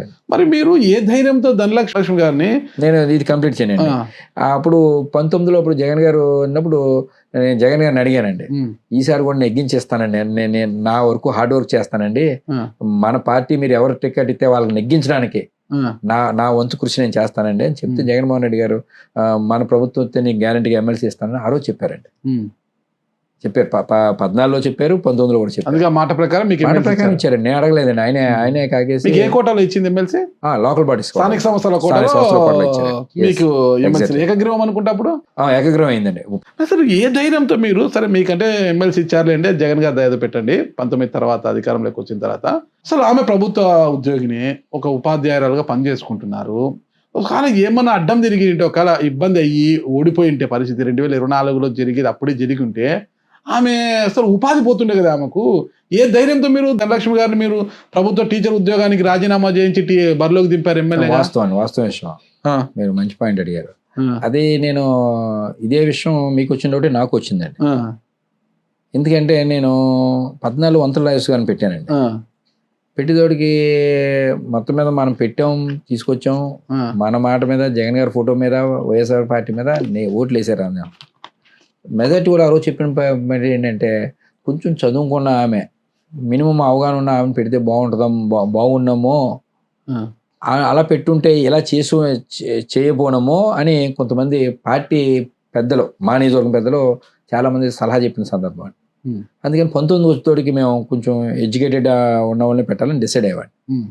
అది ఎవరు పెట్టాలని తోడికి 2-3 పేర్లు వచ్చేతోడికి అప్పుడు మా సర్పంచ్ గారు, అప్పుడు కూడా ప్రజెంట్ సర్పంచ్ అండి ఆమె కాకేసి నేను అడిగాను, ఇలాగా నువ్వు మీ అమ్మాయి వాళ్ళు ఉన్నారు కదా, పెడితే బాగుంటుంది కదా, ఇలాగా పెడదాం అనుకుంటున్నాం అంటే, పెట్టండి మీ ఇష్టం అండి. మరి ఉద్యోగం అది చేస్తున్నా, రిజైన్ చేయాలి అని కూడా అడిగాను. అంటే సరే అండి, మా అమ్మాయిని అడుగుతాను, వాళ్ళు ఇష్టపడితే మీరు ఓకే అంటే పెడదాం, మాకు అభ్యంతరం లేదండి. మరి మనం పోటీ చేస్తే నెగ్గుతాం, గ్యారంటీగా నెగ్గుతాం అని నమ్మకం ఉంది నాకు. 100% నెగ్గుతామని.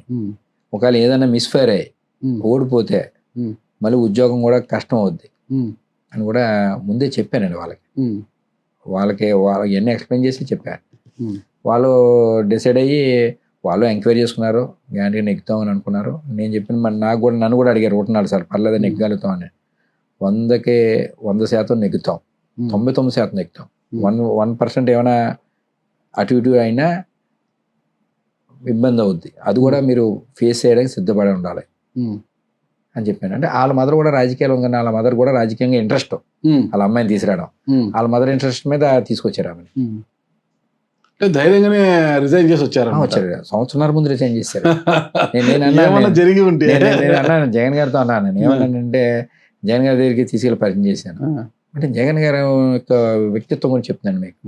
పరిచయం చేస్తే ఆయన ఏమన్నారంటే కోఆర్డినేటర్ కింద నేను అనౌన్స్ చేస్తాను, ఇంకా అప్పటికి 2 years 1.5 years ఉందని ఎలక్షన్, 2019 ఎలక్షన్ ఉంది, ఇంకా 2 years ఉందనుకుంటాను. పరిచయం చేస్తే సరే అయితే నేను కోఆర్డినేటర్ కింద అనౌన్స్ చేస్తాను అన్నారండి. సరే అండి అన్నామండి. మరి అనౌన్స్ చేసే ముందు రిజైన్ చేశారు కదా, రిజైన్ చేశాను అన్నారండి. అలాగా సార్ ఇంకా 1 సంవత్సరం ఉందండి, ఇప్పుడు రిజైన్ చేయడం ఎందుకండి, ఏ మెడికల్ లీవ్ పెడతాం, దగ్గర చేసి రిజైన్ చేస్తామండి, అప్పుడు మీరు ఎలక్షన్స్ వచ్చిన తర్వాత అప్పుడు మీరు సీట్ అది అనౌన్స్ చేసిన తర్వాత రిజైన్ చేస్తామండి, ఇప్పుడు నుంచి రిజైన్ చేస్తే మా శాలరీ వెళ్ళి ఇబ్బంది అవుతుంది కదండి అని అంటే, లేదు రిజైన్ చేసేయాలి అన్నారండి. అంటే పార్టీ నుంచి, అంటే పార్టీకి పనిచేసినప్పుడు ఒక ప్రభుత్వ ఉద్యోగిగా పనిచేయకూడదని ఆయన ఉద్దేశం అండి. జగన్మోహన్ రెడ్డి గారి యొక్క ఆయన వ్యక్తిత్వం చెప్తానండి. కానీ ఏమైనా జరిగింటే మాత్రం జగన్మోహన్ రెడ్డి గారు ఏం పట్టించుకుంటాండ్రి, ఆవిడ పరిస్థితి ఆవిడకుంటాడు, ఓడిపోయితే మాత్రం ఇది బాయ్ అది బాయ్ ఉంటాడ. కొంచెం మీరు అన్నది వాస్తవం అండి, కానీ ఆ రోజు పరిస్థితి అయితే ఇక్కడ నియోజకవర్గంలో పరిస్థితి అలా లేదండి. అంటే 1 side కనిపిస్తూ ఉంది. అంటే మనం కూడా అంత బేగా స్టెప్ అయ్యాం కదండి, ఎందుకంటే ఏదైనా తేడా వస్తే వాళ్ళ జీవితం పోతుంది కదండి. అంటే అన్ని రకాల ఆలోచించే 100% జగన్ గారు రిజైన్ చేసి రమ్మన్నాక కూడా మళ్ళీ 4 సార్లు క్రాస్ చెక్ చేసుకున్నామండి. పార్టీ పెద్దలందరితో ఆలోచించాను నేను, పర్లేదమ్మా నెగ్గలుగుతామా, పర్లేదు బాగానే ఉందో పార్టీ అని అన్ని క్రాస్ చెక్ చేసుకునే అప్పుడు ధనలక్ష్మి గారిని పిక్ చేయాల్సి వచ్చింది, వేరే వాళ్ళు లేరా అప్పుడు? అంటే 2-3 పేర్లు తీసుకున్నామండి, ధనలక్ష్మి ఒక్కడు కాదు, 2-3 పేర్లు తీసుకున్నాం. 2-3 పేర్లు తీసుకున్నాం. ఈమెకి ఉన్నది అంటే ఈ సర్పంచ్ గారు వాళ్ళ మదరు డే 1 నుంచి మాతో తిరుగుతా ఉంది. ఇంకా 20 సంవత్సరాలు బట్టి రాజకీయాల్లో ఉంది. మా ఫాదర్ తో తిరిగింది ఆమె ఫస్ట్ లో, ఇప్పుడు నేను వచ్చి కూడా నాతో పాటు కంటిన్యూ అయిందండి. అందుకనే బాగా రాజకీయంగా ఈవిడికి కొంచెం అవగాహన ఉంది, అనుభవం ఉంది. ఈవిడ సలహా తల్లిగా ఆవిడ కూడా కొంచెం అడ్వైజ్ చేయగలుగుతారు. రాజకీయం కుటుంబం కదా అని నిర్ణయం చేస్తారు. సరే 19 నుంచి 24 వరకు హ్యాపీగా సాగిపోయింది, అధికారంలో ఉన్నారు. సరే ఇప్పుడు అంటే పెన్షన్ అది వస్తుంటది కదా, ఓటమి పాలయ్యారు ధనలక్ష్మి గారు, ఎలా ఉంది ఆమె పరిస్థితి? మీరేమో ఎమ్మెల్సీగా ఉన్నారు, తిరుగుతున్నారు కదండి, కోఆర్డినేటర్ గా నియోజకవర్గం ఇన్ఛార్జ్ గా ఉన్నారు, ప్రతి కార్యక్రమంలో తిరుగుతున్నారు, యాక్టివ్గా ఉన్నారు కదండి. ఓకే, ఇప్పటికీ కూడా అధికార పార్టీ ఎమ్మెల్యే మీ మీద ధనలక్ష్మి గారి మీద కామెంట్స్ చేస్తున్నారు, ముఖ్యంగా మిమ్మల్ని టార్గెట్ చేస్తుంది అధికార party MLA Rampachodavaram TDP MLA గారు. మరి దానికి మీ కామెంట్స్ ఏంటి? మీరు కూడా బీభత్సంగా బహిరంగ సమావేశంలో మాట్లాడుతున్నారు, ఎమ్మెల్యే గారికి వ్యతిరేకంగా మాట్లాడుతున్నారు, అసలు ఏ ధైర్యంతో మాట్లాడుతున్నారు మీరు? కాదండి, అంటే ఎలిగేషన్స్ చేయొచ్చండి, వేగ్ ఎలిగేషన్ చేయకూడదు. నేను ఇక్కడ రంపచోడవరం రాజకీయాల్లో పరిస్థితి అంటే పార్టీ నాయకులు చాలా మంది ఉన్నారండి, చాలా మంది నాకంటే సీనియర్లు ఉన్నారు ఇక్కడ. ఎప్పుడు కూడా పార్టీ స్టాండ్ మీద మాట్లాడతాం, వ్యక్తిగతంగా ఎప్పుడు మాట్లాడాం మేము. నేను మాట్లాడినండి ఎప్పుడు నేనేంటంటే ఎవరిని కూడా వ్యక్తిగతంగా విమర్శించండి అసలు. ఎప్పుడు పార్టీ స్టాండ్ తీసుకుంటాం, మా పార్టీ ఏం చేస్తుందో చెప్తాం, మా నాయకుడు ఏం చేస్తారో అని చెప్తాం, వాళ్ళ ల్యాప్సెస్ చెప్తాం, ఆ పార్టీ ల్యాప్సెస్ చెప్తాం, ఆ పార్టీ నాయకుల యొక్క ల్యాప్సెస్ చెప్తాం, వాళ్ళు చేయలేకపోయారు మేము చేయగలుగుతాం అని చెప్తాం. ఎప్పుడు కూడా వ్యక్తిగతంగా పోమండి. ఈ రంపచోడవరంలో కూడా కల్చర్ లేదు, ఇప్పటి వరకు ఏ కల్చర్ లేదు. ఈ అమ్మాయి వచ్చిన తర్వాత వ్యక్తిగతంగా మాట్లాడడం, వేగ్ ఎలిగేషన్స్ అంటే అసలు నిరూపణ కానీ వేగ్ ఎలిగేషన్స్ చేయడం. అప్పుడు సామాన్యులు అంగన్వాడీ కార్యకర్తగా పనిచేస్తూ ఎమ్మెల్యే అయిపోయారు కదా. అంటే టీడీపీ గాలండి, గాల్లో వచ్చింది ఆమె. ఎలక్షన్ టైం అయితే ఆమె ఎవరో కూడా చాలా మంది తెలియదు, పార్టీ గాల్లో గెలిచారు. మళ్ళీ 29లో మళ్ళీ అవకాశం వస్తే ధనలక్ష్మి గారిని బరిలోకి దింపుతారా మీరు?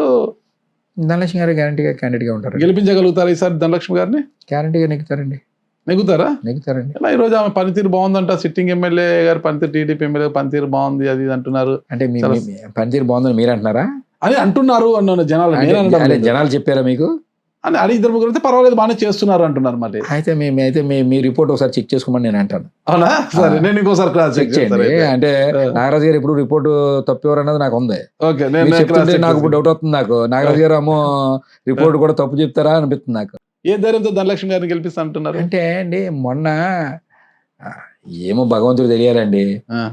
మొన్న సహజంగా అధికారంలో ఉన్న వాళ్ళకి కొంచెం మనం ఓవర్గా థింక్ చేసి ఉండొచ్చాము, మేము నెగ్గుతామని అనుకుండవచ్చు. ఆ రోజు ఎన్నికల ముందు ఏ సర్వే చేసినా మేము నెగ్గుతామన్నా అని వచ్చిందండి. వదిలేండి, మా సర్వేలు లేకపోతే మా పార్టీ సర్వేలు మాకు అనువు వచ్చినాయేమో అనుకుందాం. అక్కడ టీడీపీ వాళ్ళు సర్వేలు చేసినాయి. టీడీపీ డైరెక్ట్గా టీడీపీ ఛానల్స్ సర్వేల్లో కూడా వాళ్ళు అనాలిసిస్ చెప్పినప్పుడు మా రామచంద్రం వైఎస్ఆర్ అని చెప్పారండి వాళ్ళు. ఓకే, అంటే మాకు కూడా అలా కనిపించిందండి. అలా ఊహకు అందలేదు. ఎందుకు ఓడిపోయామంటే అర్థం కాని పరిస్థితి. ఎందుకంటే అండి, షెడ్ అయితే లేదు ఆ టైంలో. మంచి అయితే చాలా వరకు చేయగలిగాం. గవర్నమెంట్ నుంచి వచ్చిన సంక్షేమ పథకాలు ఒక ఎత్తు అయితే, ఈ రంపచోడవరంలో, ఈ రాష్ట్ర గిరిజన ప్రాంతంలో, ఈ రాష్ట్ర చరిత్రలో ఎప్పుడు లేని విధంగా ఆనాడు రాజశేఖర రెడ్డి గారు గిరిజనులకి ఎప్పటి నుంచో ఉన్న డిమాండ్ అండి అది. కొండపోడు భూములు చేసుకునే ప్రతి గిరిజనుడికి హక్కు కావాలని ఏళ్ల తరబడి ఈ ప్రాంతంలో అడవి బిడ్డలు గిరిజనులు పోరాటాలు చేశారు. జైలు పాలయ్యారు. జైల్లో జీవితం అనుభవించి వచ్చిన సందర్భాలు, అటవీ శాఖలతో లాఠీ దెబ్బలు తిన్న పరిస్థితులు, ఎన్నో దారుణాలు చేశారు. ఆ రోజు రాజశేఖర రెడ్డి గారు ఈ ప్రాంతంలో సుమారుగా ఆ రోజుల్లో 6,000 ఎకరాలకి పట్టాలు ఇచ్చిన సందర్భం అండి. మళ్ళీ జగన్మోహన్ రెడ్డి గారు ముఖ్యమంత్రి అయిన తర్వాత, మళ్ళీ మధ్యలో ముఖ్యమంత్రులు ఎవరు ఇవ్వలే. జగన్మోహన్ రెడ్డి గారు ముఖ్యమంత్రి అయిన తర్వాత సుమారుగా 18,000 మందికి అండి 47,000 ఎకరాలు ఈ ఒక్క రంపచోడవరం కాన్స్టిట్యున్సీలో కొండపొడి భూములు పట్టాలు ఇచ్చారండి. It is 18,000 కుటుంబాలకండి. గంజాయి బాగానే పండిస్తారు ఇక్కడ రంపచోడవరం కాన్స్టిట్యున్సీలో ఉండదండి. లేదా గంజాయి? అంటే ఇక్కడ సతీష్ గఢ్ ఒరిస్సా ఉంది కదండి, అక్కడ ఉంటుందండి, ఇక్కడ ఉండదు. ఓకే, ఇది వాళ్ళు ఇక్కడ రూట్ తీసుకుంటారండి. ఇప్పుడు ఈ దళాలన్నీ ఏం లేవు ఇక్కడ, మావోయిస్ట్ దళాలన్నీ ఏం లేవు ఇక్కడ ప్రస్తుతం అయితే. ఇక్కడైతే మన పీస్ఫుల్ గానే ఉందండి. 2029లో ఎలా ఎన్నికలకు పోతారు? ప్రజలు మీ మాట వింటారా? ధనలక్ష్మి గెలిపిస్తారంటారు ఇక్కడ? మీకు సింపుల్ లాజిక్ అండి. 9,000 మేరతో మేము ఓడిపోం కదండి, మరి ఇంకెక్కువ మేరతో ఓడిపోవాలి మరి ఆ మార్గం ఉంటే. ఓకే, మన అందరూ ఎక్కువ మేరతో ఓడిపోయారు. చాలా ఎక్కువ మేరతో అందరూ మినిమం 40,000, 50,000, 90,000తో ఓడిపోయారు. 9,000తో ఈ గాలిలో కూడా 9,000తో గెలవాల్సిన ధనలక్ష్మి గారు మీపై పడ్డ మరకలతోనే 9,000తో ఓడిపోయారు అనుకోవచ్చు కదా. అన్ని నియోజకవర్గాలు అలా జరిగితే అలా అనుకుందాం, కానీ చాలా నియోజకవర్గాలు అన్ని ఇంకా గెలుతారు నియోజకవర్గాలు వెళ్ళిపోయినాయి కదండి. అది అందులో ఇంకోటి ఏంటంటే ఈవీఎంలు అంటున్నారు. ఈవీఎంలు ఏమో భగవంతుడి దగ్గరగా మా నియోజకవర్గం చూస్తే నేను అది కూడా ఏమో కరెక్ట్ అనిపిస్తుంది. అది మరి ఏం జరిగింది ఏటో భగవంతుడు తెలియాలి. దాని గురించి మరి పూర్తిగా తెలియకుండా మనం మాట్లాడడం కరెక్ట్ కాదు. కానీ మరి రకరకాల అందరూ మీరు చూసే ఉంటారు, దాని చాలా మంది దాని గురించి మాట్లాడుతూ ఉన్నారు. అందులో ప్రభావము మా నియోజకవర్గం కూడా అందుకే ఓడిపోయింది. మా నియోజకవర్గంతో 100కు 1000% నేను కాదండి. జనరల్గా మనం ఏ పార్టీ నాయకుడు ఆడికి నెగ్గుతామని కనిపిస్తుంది. నేను కాదు, మీలాటోళ్ళు కూడా కామన్ గా చెప్పేవారు అందరూ ఈ రంపచోడవరం నెగ్గుద్దని. రంపచోడవరం నెగ్గే వైఎస్ఆర్ కాంగ్రెస్ పార్టీకి రాష్ట్రం నెగ్గే ఫస్ట్ 10 ఆటల్లో రంపచోడవరం ఒకటి అని చెప్పేవారు. భవిష్యత్తులో అలా ఉంటుందా? ఖచ్చితంగా అండి. సరే, భవిష్యత్తులో కూడా రంపచోడవరం గెలిచే నియోజకవర్గాల్లో ఒకటిగా ఉన్నారు సార్ ఇక్కడ. అంటే నేను ఎందుకు చెప్తున్నానంటే స్ట్రాంగ్ క్యాడర్ నే మేము బిల్డప్ చేయగలం. పార్టీ నమ్మి ఉన్నారా అంటే మిమ్మల్ని నమ్మి ఉన్నారా? పార్టీ క్యాడర్ పార్టీనండి, పార్టీని, జగన్ గారిని, తర్వాత నన్ను, తర్వాత మిమ్మల్ని చేస్తారు. సరే, ఇవన్నీ పక్కన పెడితే మీది ఇక్కడ ఎల్లవరం, ఓకే, రంపచోడవరం నియోజకవర్గం ఎల్లవరం. వీధి సుబ్రహ్మణ్యం ఒక డ్రైవరు, అతను కాకినాడ కదా, మీకు ఎలా పరిచయం అయ్యాడు? మీ దగ్గర డ్రైవర్గా ఎలా వచ్చాడు అసలు? అంటే మాకు అక్కడ అపార్ట్మెంట్ ఉందండి, మాకు కాకినాడలో ఉంది. వాళ్ళ మదర్ ఫాదర్ అక్కడ వాచ్మెన్. వాళ్ళ మదర్ వాళ్ళు ఖాళీగా ఉంటాడు, మా దగ్గర పెట్టుకోమంటే పెట్టుకున్నాను. అది పెట్టుకోమన్నాడు, అది ఖాళీగా తిరుగుతాను, మీ దగ్గర పెట్టుకోమంటే వాచ్మెన్ చేసేవారు. అతను డ్రైవర్ కూడా రాదు, డ్రైవింగ్ కూడా రాకపోతే మీరే నేర్పించి పెట్టుకున్నారంటారు? నేర్పించి నేనే పెట్టించాను. సరే, అంత ప్రేమగా చూసుకున్నారు, ఆ పిల్లోని డ్రైవింగ్ నేర్పించారు, అంతా చేశారు కదా, మరి ఎలా ఆ పిల్లోని మీరు హత్య చేసి డోర్ డెలివరీ చేశారంటున్నారు? అది కోర్టులో ఉందండి, దాని గురించి ఎక్కువ మాట్లాడడం కరెక్ట్ కాదు. ఎందుకంటే వాళ్ళ కుటుంబ సభ్యులు కూడా తెలుసు, నేను వాళ్ళ కుటుంబాన్ని ఏ రకంగా చూశాను. ఓకే. అంటే ఈవేళ వాళ్ళు ఎవరెవరో మాట్లాడమంటే మాడచ్చు తప్ప వాళ్ళకి వాళ్ళ గుండెల్లో తెలుసు వాళ్ళకి నేను ఏ రకంగా వాళ్ళని ఎలా ట్రీట్ చేశాను, అలాగే వాళ్ళు కూడా నాతో ఏ రకంగా ఎంత అటాచ్మెంట్ ఉండేవారు. దాని గురించి మనం ఇప్పుడు కోర్టులో ఉన్న విషయం వాస్తవమే, కోర్టులో ఉంది కాబట్టి నేను కూడా ఎక్కువ లోతులు వెళ్ళడం లేదు. నేను కూడా మాట్లాడడం మంచిది కదండి. కరెక్ట్. అదే ఆ తర్వాత దళిత సంఘాలు కావచ్చు అంతా కూడా పైకి వచ్చి ఒక దళితుడు కాబట్టి చంపి డోర్ ఎంత ధైర్యం వీళ్ళకు, అంటే ఎంత ధైర్యం వీళ్ళకు అని అప్పుడు అరుజు చేశారు కదా. అంటే తెలుగుదేశం పార్టీ దాన్ని వాడుకున్నారండి. యాక్చువల్ గానే దానికి కుల తగాదాలండి, రాజకీయ కక్షల ఏం కాదు కదా. దాన్ని కులానికి ఆపాదించారు, రాజకీయాన్ని ఆపాదించారు. ఈవేళ చాలా మంది పార్టీ వాళ్ళు ఉన్నారు, వాళ్ళకి ఏమైనా జరిగితే అది ఏమైనా జరిగితే పార్టీకి సంబంధం ఉండదు, కులానికి సంబంధం ఉండదు, వాళ్ళు వ్యక్తిగతం. నాకు జరిగితే మాత్రం మొత్తం ఈ రాష్ట్రంలో కులానికి ఆపాదింటారు. ఈ రాష్ట్రంలో అసలు నాకు తిరిగి అడుగుతానండి, ఒక ఇంట్లో కొడుకు, ఒక తండ్రి కన్నా కొడుకు బయటికి పోతే సాయంత్రం ఇంటికి వచ్చేదాకా అది ఏం చేస్తాడో అతను తండ్రి గెస్ చేయలేడు. ఎక్కడో ఏదో జరిగిన దానికి జగన్ గారికి వైఎస్ఆర్ కాంగ్రెస్ పార్టీకి ఆపాదించి ఈ పార్టీ తెలుగుదేశం పార్టీ దీన్ని వాడుకుంటున్నారంటే ఈ రోజు కూడా వాళ్ళు రాజకీయంగా వాడుకుంటున్నారండి దీన్ని. అంటే ఆ రోజు రాజకీయ అవసరాల గురించి తీసుకొచ్చి ఇంటికి అప్పగించడం, డోర్లో ఒక స్విగ్గీ జొమాటో లాగా అప్పగించడం అనేది ఇక్కడ నేరంగా భావిస్తున్నారు కదా. అంటే మామూలుగా అనే కామెంట్స్ ఏంటి, ఎవరైనా హత్య చేస్తే శవాన్ని మాయం చేస్తారు, లేదంటే ఎక్కడైనా కాల్చి బూడిద చేస్తారు, లేదంటే ఎక్కడ ఇది చేస్తారు. బట్టి మీరు అర్థం చేసుకోండి, దాన్ని బట్టే మీరు వాస్తవం తెలుసుకోండి అంతే. దాన్ని బట్టే మీరు డోర్ డెలివరీ ధైర్యం ఇతనికి. నేను అడ్వకేట్ అండి, అవును, చదువుకున్నాను, చట్టం తెలిసిన అవివేకం కాదు, చట్టం తెలిసినవాడు. దాన్ని బట్టి మీరు అర్థం చేసుకోండి అంతే. ఇంకా దీని గురించి ఎక్కువ మాట్లాడకూడదు. నేను చదువుకున్నావాడిని, అడ్వకేట్ని, ఇంకో రకంగా టైప్ బిహేవ్ చేసేవాడిని కాదు.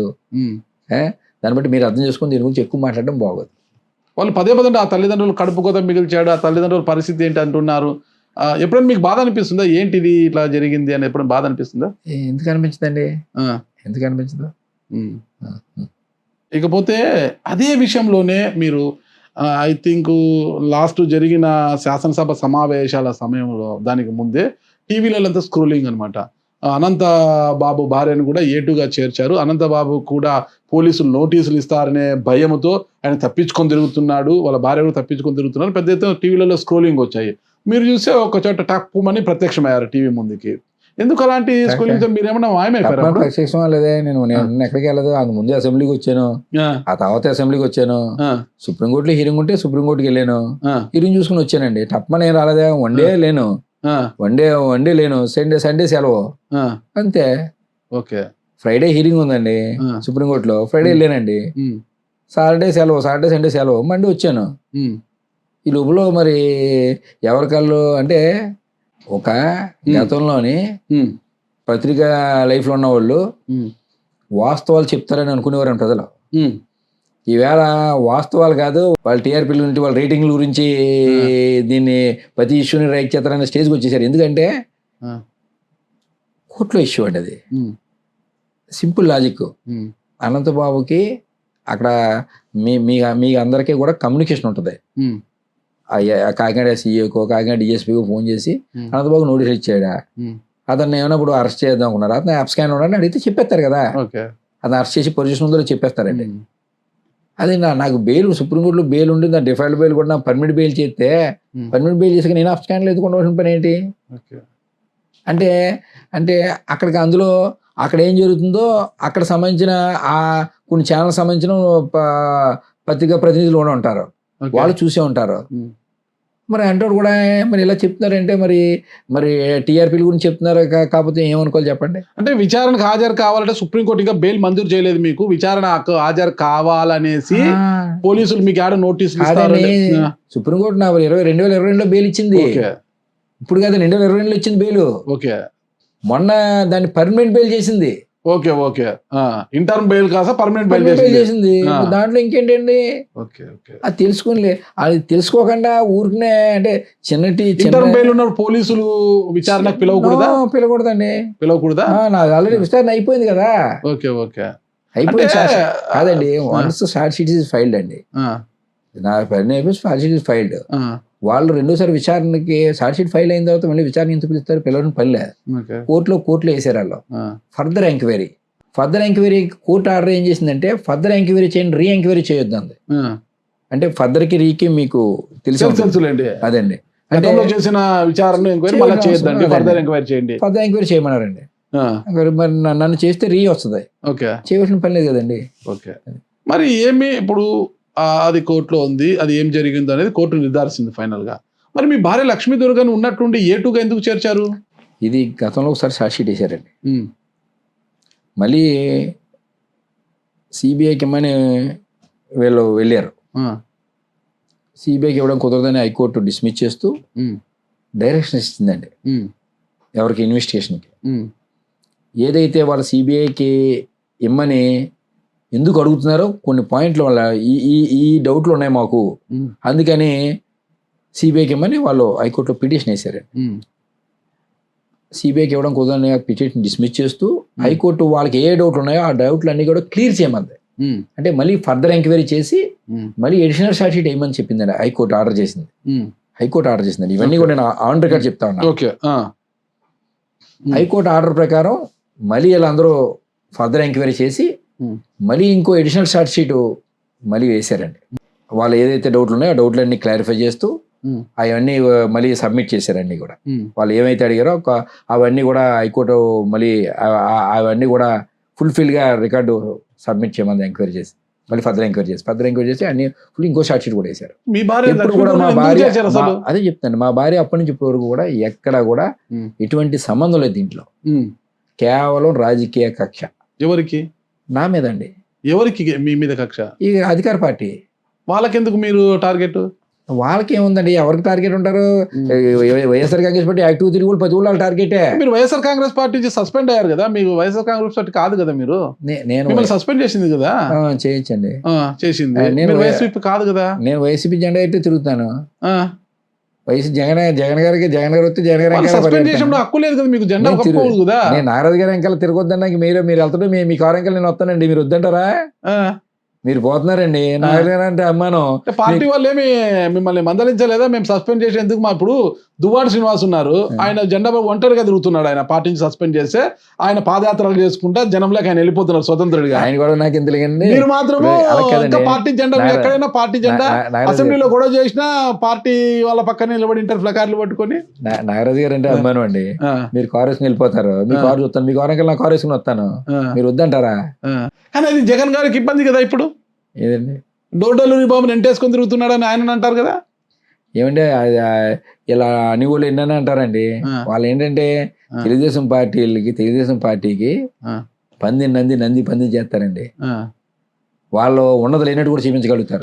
ఇదే ఇష్యూ కాదండి, ఇదే ఇష్యూ కాదు. ఈ మధ్యన మీరు చూసారు చాలా ఇష్యూలు, ఈ మధ్యన తిరుపతి లడ్డు ఇష్యూ కానీ ఇలాగే చాలా ఇష్యూలు వాళ్ళు లేని ఉన్నట్టుగా క్రియేట్ చేయడంలో తెలుగుదేశం పార్టీ దిట్ట, ఆ దిశగా చేస్తారు. అలాగే శాసనసభ అసెంబ్లీ సమావేశాలప్పుడు తిరుపతి లడ్డు కల్తీ విషయాన్ని పక్కదారి పట్టించడానికే ఇలాంటి విషయం పైకి తీసుకొస్తున్నారు, మమ్మల్ని అనవసరంగా ఇరికిస్తున్నారు ఈ కేసులో అనేది వైసీపీ డ్రామాలు ఆడుతుందని వాళ్ళు ఆరోపించారు కదా. అంత వాళ్ళు వైసీపీ ఎందుకు డ్రామాలు ఆడితే వాస్తవం అండి, వాళ్ళు వాస్తవం అండి. ఎందుకంటే మేము శాసనమండలిలో చూసినప్పుడు స్ట్రైట్ గా క్వశ్చన్ అడుగుతారండి. ఏంటి, ప్రభుత్వము ఇవి చెయ్యాలి, ఇది ఎందుకు చేయలేదు అని స్ట్రైట్ గా మా సభ్యులు ఒకళ్ళు అడిగారు క్వశ్చన్. వాళ్ళు ఏం చెప్పాలి, అది చేస్తే చేసాము, చెయ్యకపోతే ఎందుకు చేయలేదు అని చెప్పాలి. అది చెప్పకుండా అడిగినోడికి పర్సనల్ గా మాట్లాడుతుంటారు అక్కడ లేచి. అంటే ఏంటి అంటే శాసనసభలో అడిగిందని సమాధానం చెప్పాలా, ప్రశ్న అడిగాడని అతను పర్సనల్ గా మాట్లాడాలా? శాసనమండలిలో టీడీపీ ఎమ్మెల్సీలు కావచ్చు, ప్రశ్నలకు సమాధానం చెప్పడానికి, డిస్కషన్ విషయంలో సమాధానం చెప్పడానికి వచ్చే మంత్రులు కావచ్చు, కొంత ఇబ్బందికరంగా ఫీల్ అయ్యారు. అసలు ఆయన మండలిలోంచి బయటకు పంపించాలా, ఇట్లాంటి వ్యక్తులు కూర్చోవడం ఏంటి అని వాళ్ళంతా కూడా అసహనం. ముఖ్యంగా హోంమంత్రి అనిత గారు చాలా ఇబ్బందిగా ఫీల్ అయ్యారు కదా. ఇంకా అంటే మనం మాట్లాడుకోవచ్చు, చాలా మాట్లాడుకోవాలి కానీ ఎందుకులేండి, చాలా ఇబ్బందిగా మాట్లాడితే చాలా ముందు మాట్లాడు. వాళ్ళు ఏంటంటే ఏం కాదండి, ఏదన్నా సబ్జెక్ట్ వస్తే వన్ అవర్ నా సబ్జెక్ట్ తీసుకుని దాన్ని డైవర్ట్ పాలిటిక్స్ చేయడానికి నా సబ్జెక్ట్ ఒకటి వాడుకుంటున్నారు వాళ్ళు. ఎలక్షన్లో రాజకీయంగా వాడుకున్నారు. అసలు ఇది ఏ కులాంగ సంబంధించిన ఇష్యూ కాదు, రాజకీయం సంబంధించిన ఇష్యూ కాదు. అది అందరికీ తెలుసు, మీకు తెలుసు. ఇప్పటికీ కులమే ఆపాదిస్తున్నారు. ఎస్సీ ఒక అంటే- దళితుడిని అంటే- ఒక దళితుడిని అంటారు కదా, కాదండి, వాళ్ళు దళితుడిని డోర్ డెలివరీ చేశారు దీని కదా. గురించి ఎక్కువ మాట్లాడదాం ప్లీజ్. అదే, వాళ్ళు ఎందుకంటే నేను ఇందాక చెప్పాను, మళ్ళీ అది చెప్తున్నాను. వాళ్ళు తెలుగుదేశం పార్టీ వాళ్ళు దీన్ని రాజకీయంగా వాడుకుంటున్నారు. ఇది కేవలం వాళ్ళ నైజం అయితే ఏదైనా ఇలా చేస్తే దాని ప్రతిదీ కూడా రాజకీయంగా వాడుకోవడం వాళ్ళకి వెంటతో పెట్టిన విద్య. ఇది రాజకీయంగానే వాడుకుంటున్నారండి. ఇది అసలు వైఎస్ఆర్ కాంగ్రెస్ పార్టీకి ఆపాదించడం మరీ ఘోరం. ఓకే, అదే మరి ఇదే కేసులోనే A2గా పెట్టారు ఎఫ్ఐఆర్ లో మీ భార్య లక్ష్మీధర్ గారిని. తర్వాత SC/ST కోర్టుకు వెళ్ళారు. మీరు వెళ్తే అక్కడ అరెస్ట్ విచారణకు వెళ్ళాలనేది ఆదేశించారు. అయితే బెయిల్ అంటే తన స్క్వాష్కి వెళ్ళారు మీరు హైకోర్టుకి. అయితే హైకోర్టు లేదు, అక్కడే కోర్టులో తేల్చుకోండి, మీరు అక్కడ ఫస్ట్ విచారణకు హాజరు కాండి, మీరు ఆ తర్వాత మాట్లాడదామని హైకోర్టు ఇచ్చింది. మరి ఇప్పుడు విచారణకు హాజరయ్యారు. ప్రతిరోజు కూడా దాదాపు 6 రోజుల పాటు విచారణకు హాజరయ్యారు మీ శ్రీమతి గారు. మళ్ళీ SC/ST కోర్టు ఏమి ఇచ్చింది ఇప్పుడు మీకు? మీ ఎవడి అంటే మేము యాక్చువల్గా మా మిసెస్ని యాడ్ చేశారండి. కేవలం రాజకీయ కక్షతో మమ్మల్ని ఇబ్బంది పెట్టాలని, నన్ను ఇబ్బంది పెట్టాలని, లేదా మా కుటుంబ సభ్యుల్ని ఇబ్బంది పెడితే మమ్మల్ని ఏదో రకంగా మేము స్లో అవుతామనో, లేకపోతే మమ్మల్ని మానసికంగానే మమ్మల్ని దెబ్బతీయాలనో పెట్టారు. సరే, మేము న్యాయపోవడం చేస్తాం, అందుకంటే ఏమీ చేయలేము. హైకోర్టుకి వాళ్ళు పెట్టిన తర్వాత జిల్లా కోర్టు ఇచ్చిన దాని మీద మేము హైకోర్టుకు పోయామండి. హైకోర్టు ఏం చేసిందంటే విచారణకి వాళ్ళకి అటెండ్ కండి, అయిన తర్వాత విచారణకి హాజరైన తర్వాత వాళ్ళకి మీరు రీకాల్ చేసుకోండి, వాళ్ళని కూడా ఈ 31 లోపల షార్ట్ షీట్ వేయండి అని హైకోర్టు ఆర్డర్ చేశారండి. 30 మమ్మల్ని ఆడదామన్నారు, 31 వాళ్ళని ఫైనల్ షార్ట్ షీట్ చేసామన్నారు 31 లోపల. దానికి మేము వెళ్ళామండి. మేము అది ఏదైతే హైకోర్టు ఆర్డర్ చేసిందో ఆర్డర్ ప్రకారం మేము ఇన్వెస్టిగేషన్కి హాజరైన తర్వాత ఇన్వెస్టిగేషన్ అయిపోయిన తర్వాత అలాగే జిల్లా కోర్టులో హాజరమ్మన్నారు. హాజరయ్యి బెయిల్ రీకాల్ పెట్టుకున్నారు. యాజ్ పర్ లా రీకాల్ పెట్టుకున్నామండి. ఈ కేసు విషయంలో అంటే డ్రైవర్ వీధి సుబ్రహ్మణ్యం హత్య కేసులో ఏపీ పోలీసులు చాలా నిర్లక్ష్యంగా వ్యవహరిస్తున్నారు అంటూ సుప్రీంకోర్టు ప్రధాన న్యాయమూర్తి కూడా అసహనం వ్యక్తం చేశారు. చాలా సీరియస్ అయ్యారు. త్వరితగతి అంటే ఎక్కువ కాలము అనంతబాబును జైల్లోనే బంధించాలనే ఉద్దేశంతో పోలీసులు వ్యవహరిస్తున్నారా ఏంటి, ఛార్జ్ షీట్ కూడా ఇంకా దాఖలు చేయకుండా విచారణ ఎంతవరకు వచ్చి త్వరగా పూర్తి చేయండి అనేసి సుప్రీంకోర్టు జడ్జి కూడా సీరియస్ అయ్యారంటారు కదా. తప్పండి అది. ఓకే, అది కొన్ని పత్రికలు తప్పు రాసినాయండి. ఓకే, అది ఎందుకంటే నేను ఆ రోజు అక్కడ కోర్టులో ఉన్నానండి. ఓకే, మీరు కావాలితే మీరు ఆ వీడియో తెప్పించుకుని చూడండి. మీరు తెప్పించుకుని తెలిస్తే వాస్తవం తెలుస్తుందండి. నేను చెప్తే మీకు మరి బాబు గారు మీరు వాళ్ళు ఎవరో అన్నారు, ఇలా ఎవరో అనొచ్చు. వీడియో తెప్పించుకుని చూడండి. దాంట్లో ఏంటంటే అండి, వాళ్ళు ఏమన్నారంటే ఏపీ పోలీసులు తప్పు చేసి ఉంటే నేను స్ట్రైట్గా చెప్తున్నాండి, నాకు 90 రోజుల్లో నాకు డిఫాల్ట్ బెయిల్ వచ్చి ఉండేది. 90 రోజుల్లో. నేను 218 రోజులు ఉన్నానండి జైల్లో. మరి పోలీసులు ఎందుకు హెల్ప్ చేస్తే నేను 90 రోజులు ఎందుకు బయట రాలేదండి? కానీ మీరు హెల్ప్ చేశారనే కదా అప్పటి కాకినాడ డిఎస్పీ ఒక్క నిమిషం భీమవరం అడిషనల్ ఎస్పీగా పనిచేస్తున్న భీమారావు కావచ్చు, ప్రస్తుతం వెయిటింగ్ లో ఉన్న డిఎస్పీ మురళీకృష్ణారెడ్డి కావచ్చు, అప్పట్లో సప్పవరం మురళీకృష్ణ, ఎస్ఐగా పనిచేసే సతీష్ బాబు, వీళ్ళందరూ కూడా కేసు విషయంలో మీకు సహకరించారు. వాళ్ళు బలి పశువులు అయ్యారంటే సహకరించారు కేసు విషయం అంటే ఏ విషయం సహకరించారు అంటే త్వరగా వేయకపోవడం. అలా కదండి, షార్ట్ షీట్ త్వరగా అయిపోతే నాకు 90 days లో బెయిల్ రావాలి కదా. ఓకే, నీకు ఎక్కడన్నా సార్ ఏ కేసులో అన్నా అంటే చట్టం చెప్తున్నానండి, మీరు కొనుక్కోండి. 90 days లో కానీ షార్ట్ షీట్ ఫైల్ చేయలేకపోతే ఎవరైతే ఎక్యూజ్డ్ ఉన్నాడో he's entitled for the bail అండి. 90 రోజుల్లో షార్ట్ షీట్ వేయకపోతే వాళ్ళు వేయకపోతే నాకు 90 రోజుల్లో బెయిల్ వచ్చి ఉండేది కదండి. వాళ్ళు వేసారే, షార్ట్ షీట్ వేసారే. 218 రోజులు ఉన్నారు మీరు. 218 రోజులు ఉన్నానండి. ఇలా అసలు ఒక్కగానొక్క కుమారుడు ఉన్న దాంట్లో లావిష్గానే పెరిగారు, మంచి రాజకీయ జీవితము హ్యాపీగా ఉండేది. 218 రోజులు జైలు జీవితం అంటే ఎలా ఉంది అసలు? చాలా బాధాకరమైన విషయం అండి. చాలా బాధపడ్డాను. ఆ రోజు ఆ సంఘటన ఎందుకు జరిగింది, నాకు ఈ కర్మ ఏంటి అని బాధపడ్డారా? బాధపడతాం కదండి. జైలులో ఉండగానే మీ అమ్మగారు చనిపోయారు, మంగారత్నం గారు. మదర్ చనిపోయినప్పుడు వచ్చారు. అప్పుడు ఎలా ఉంది? ఉన్నది ఒక కొడుకు, ఊపిరి ఉండంగా జైలుకి వెళ్ళారు. అమ్మ ఊపిరి పోయాక భౌతికాన్ని చూడ్డానికి వచ్చారు. అప్పుడు ఎలా అనిపించింది అసలు మీకు? అమ్మ చాలా బాధ అనిపిస్తుంది కదండి. యాక్చువల్గా తను అప్పుడు చనిపోయిండేది కాదండి, బెంగతోనే చనిపోయింది. కొడుకు జైలుకి పోయాడు. నేను బెంగతోనే చనిపోవడం వాస్తవం అండి. చాలా బాధపడ్డా చాలా. ఎందుకంటే తనకి అప్పటికే కొంచెం అనారోగ్యం ఉంది, పర్లేదు తిరిగేది.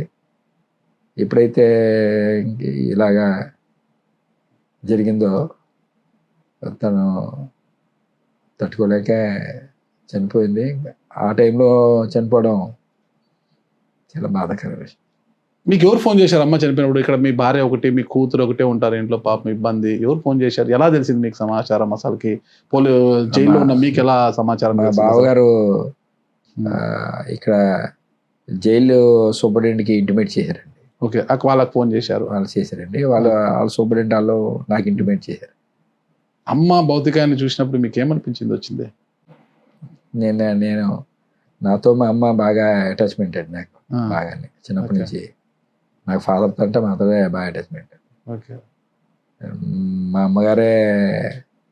అమ్మగారు వంట తప్ప ఇది తినబుద్ధి ఏదన్నా బయట ఎక్కడ. ఓకే. కూరుకోలేకపోయాను చాలా. ఆ బాధ నుంచి బయట రాలేకపోయాడు. మధ్యలో బెయిల్ మీద బయటకు వచ్చారు మీరు, ఓకేనా? వచ్చిన వెంటనే అప్పుడు కూడా విమర్శలు, మీకు పెద్ద పెద్దన ర్యాలీ నిర్వహించి మిమ్మల్ని చాలా ఘన స్వాగతం పలుకుతూ బయటికి తీసుకురావడం అనేది, ఆహా చూడు ఈయన ఏమన్నా స్వతంత్రం సాధించాడా, స్వతంత్ర సమరయోధుడా, భారతదేశం స్వతంత్రం తీసుకురావడానికి ఏమన్నా పోరాటం చేసి జైలుకి వెళ్ళాడా, డోర్ డెలివరీ బాబుకి ఇంత ఘనంగా స్వాగతమా, దీనికి పోలీసులు కూడా దీనికి రక్షణగా రావడమా అంటూ పెద్ద ఎత్తున విమర్శలు కూడా వచ్చాయి. అప్పుడు దానికి ఏమంటారు అసలు? ఏమండి అంటే జనరల్గానే నేను ఎటువంటి ఉన్నో మా నిజవర్గం తెలుసు. నేనేంటో ఒకటండి, మనం ఎలాగున్నా ఎలాగైనా మన క్యారెక్టర్ మన ఊరు చెప్పుద్ది. మన ఊరిలో తెలుస్తుంది, ఎక్కడ తెలిసినా తెలిపారు మన గురించి. మన సొంత ఊర్లో స్ట్రైట్ అడుగుతున్నా, కోర్టు దీని మీద ఎలాంటి తీర్పిస్తుందో నాకు తెలియదు. సాక్ష్యాలన్నీ కూడా వాళ్ళకి తెలుసు, విచారణలో తేల్తాయి అవన్నీ కూడా. మీ నియోజకవర్గం ప్రజలు మీరు ఆ తప్పు చేయలేదు అని నమ్ముతున్నారా? ప్రజలు నేనంటే తెలుసండి, నా క్యారెక్టర్ ఏంటో తెలుసా? అదే మీ క్యారెక్టర్ తెలిసి తప్పు చేసి ఉండారని నమ్ముతున్నారా? అనంతబాబు ఆ టైప్ కాదు, ఆ టైప్ నేచర్ కాదు, ఆ టైప్ వ్యక్తిత్వం ఉన్నవాడు కాదు. 10 మందికి సహాయం చేస్తాడు తప్ప ఎవరిని ఈ రకంగా బాధ పెట్టే టైప్ కాదని ప్రజలు తెలుసండి. తెలుసు, ఎందుకంటే దగ్గర నుంచి వాళ్ళు చూశారు కాబట్టి. ఒక రోజు 2 రోజులు కాదు కదండి, సుమారు 20 సంవత్సరాల పాటు అతి దగ్గరగా నన్ను చూశారు. నేనేంటో మా నియోజకవర్గం తెలుస్తుంది. ఎక్కడో పక్క నియోజకవర్గానికి, పక్క జిల్లా వాళ్ళకి నా గురించి తెలియదు. వాళ్ళ పేపర్లో వచ్చింది, టీవీలో చూసింది ఓహో అనుకోవాలి తప్ప వాస్తవం తెలియదండి. ఎవరి గురించి అన్నా నేనని చెప్తలేదండి, ఎవరి గురించి అన్నా, అక్కడ నాగరాజు గారి గురించి అన్నా, అనంతబాబు గురించి అన్నా. నాగరాజు గురించి చెప్పుకోవాలంటే హైదరాబాద్ లో చెప్తే తెలియదండి, సొంతూరు వెళ్ళిపోతే నాగరాజు గారు ఏంటో తెలుస్తారు. వాళ్ళ ఫ్యామిలీ బ్యాక్గ్రౌండ్ తెలిస్తే వాళ్ళు ఏంటో అర్థం అవుద్ది, నాగరాజు గారు ఏంటో తెలిసిపోతాను ఆటోమేటిక్గా సొంతూరులో. అలాగే నేనేమన్నానంటే నేనేంటో నా నియోజకవర్గం ప్రజలు తెలుసు, నా గ్రామం వాళ్ళు తెలుసు, మా పంచాయతీ వాళ్ళు తెలుసు అని నేను అంటున్నానండి. అందుకే నాకు ప్రజలకి నేను అతి దగ్గర నుంచి వాళ్ళు చూశారు కాబట్టి నా వ్యక్తిత్వం తెలుస్తుందండి. నాతో పాటు మీరు 1 సంవత్సరం ఉన్నారనుకోండి, నా గురించి మీకు తెలుస్తుంది నేనేంటో. నేను ఒకవేళ ఏదన్నా జరిగినా అరే అనంతబాబు ఏంటి అలాగా అటువంటి వాడు కాదు ఏంటని కామన్గా అనుకుంటారని ఎవరన్నా నాతో ట్రావెల్ చేసిన ఎవరన్నా కూడా అనుకుంటారండి. మరి ఇంత తెలిసిన మీకు మరి జగన్మోహన్ రెడ్డి గారు అంత స్పీడ్గా ఎందుకు మిమ్మల్ని పార్టీ నుంచి సస్పెండ్ చేశారు? తెలుసుకోలేకపోయారు ఆయన మీ వ్యక్తిత్వం గురించి? మళ్ళీ తెలియదండి, మన పార్టీ వాళ్ళని అడగాలి. ఓకే.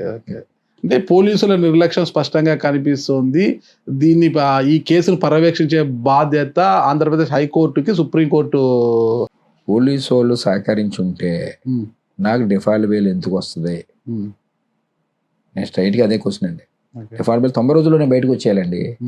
ఎందుకు నమోదు చేయకూడదంటే ఎంక్వైరీ మాకు కంప్లీట్ కాలేదు, మాకు ఇంకా చాలా రిపోర్ట్ రావాలి, మేము ఇంకా చెయ్యాలి, ఇంకా ఇన్వెస్టిగేషన్ ఇంకా పెండింగ్ ఉంది, సో ఇంకా మేము కొంచెం టైం తీసుకుంటాం అంటే 90 days లోపల్లో కానీ షార్ట్ షీట్ వేయకపోతే చట్టం ప్రకారం ఎవరికన్నా కూడా బెయిల్ వచ్చే హక్కు ఉంది. అది ఈ దేశ చట్టం కల్పించిన హక్కు అండి. అది నిజంగా నాకు పోలీసులు ఫేవర్ చేసి ఉంటే ఆ, 90 రోజుల లోపులోనే నేను వచ్చి ఉండాలి కదా, 218 రోజులు ఎందుకు జైల్లో ఉంటాను అని అడుగుతున్నానండి. ప్రస్తుతం అయితే సుప్రీంకోర్టు ఒక డెడ్ లైన్ నిర్వహించింది. 2026 నవంబర్ 30 లోపల కేసు విచారణ పూర్తి చేసేయాలి, ఇదంతా కూడా క్లోజ్ అయిపోవాలని డెడ్ లైన్ నిర్వహించింది. ఓకేనా? అంతలోపు సాక్షులను బెదిరించినట్టు తెలిస్తే బెయిల్ రద్దు చేస్తామని ఒక కండిషన్ కూడా పెట్టింది. వాస్తవమేనా? కామన్ గెలిచినప్పుడు కామన్ గా కండిషన్స్ పెడతారు కదండి. మన అనంతబాబు ఎవరికైనా గారు- పెడతారు, నాకే కదా, ఎవరికైనా కొన్ని కండిషన్స్ కామన్ గా ఉంటాయండి. నేను విన్నాను, సోషల్ మీడియాలో చూశాను, కొంతమంది అంటే ఈ కేసులో ఉన్నారు మీరు, ఇది జరుగుతుంది, మీకు ఫోన్లు చేసి బ్లాక్మెయిల్ చేస్తున్నారు అని విన్నాం మేము. ఎవరండి? మీ ఫోటోలు మార్ఫింగ్ చేసి కొన్ని అవి చేసి కొన్ని మీ గురించి బ్లాక్మెయిల్ చేస్తున్నారు, ఫోటోలు మార్ఫింగ్ చేసి మీ గురించి అది ఇది అని విన్నాము, సోషల్ మీడియాలో చూశాను నేను.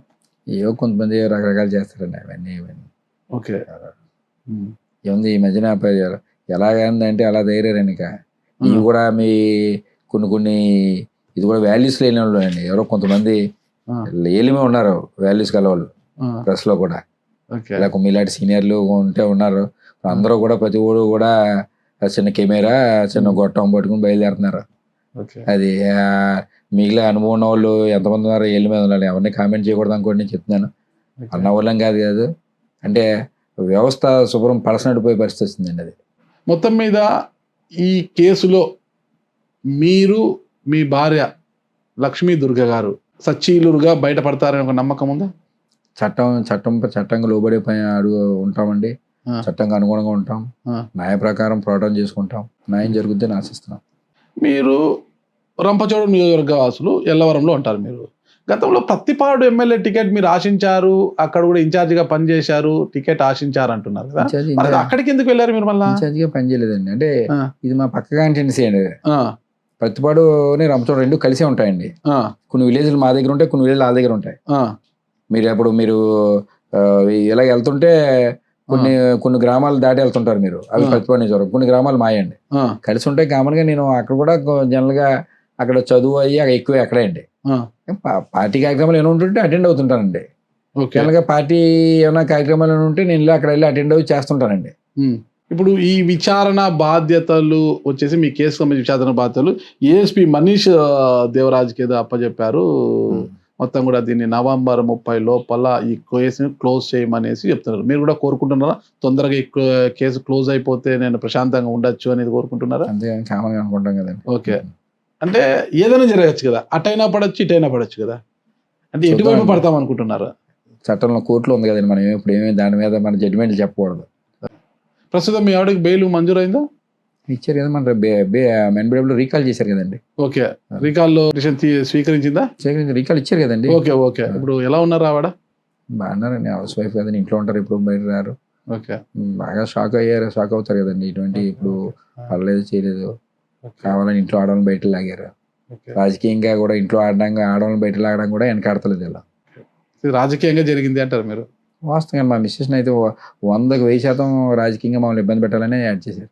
ఓకే. రాజకీయంగా జరిగిందా లేదని మనం పక్కన పెడితే, సో కోర్టులో ఇది ఏమవుతుందో అనేది పక్కన పెడతాం మనం కాసేపు. మళ్ళా ఇది ఒక పాయింట్. ఓకే, మీకు ఇష్టమైతే చెప్పండి, లేకపోతే లేదు.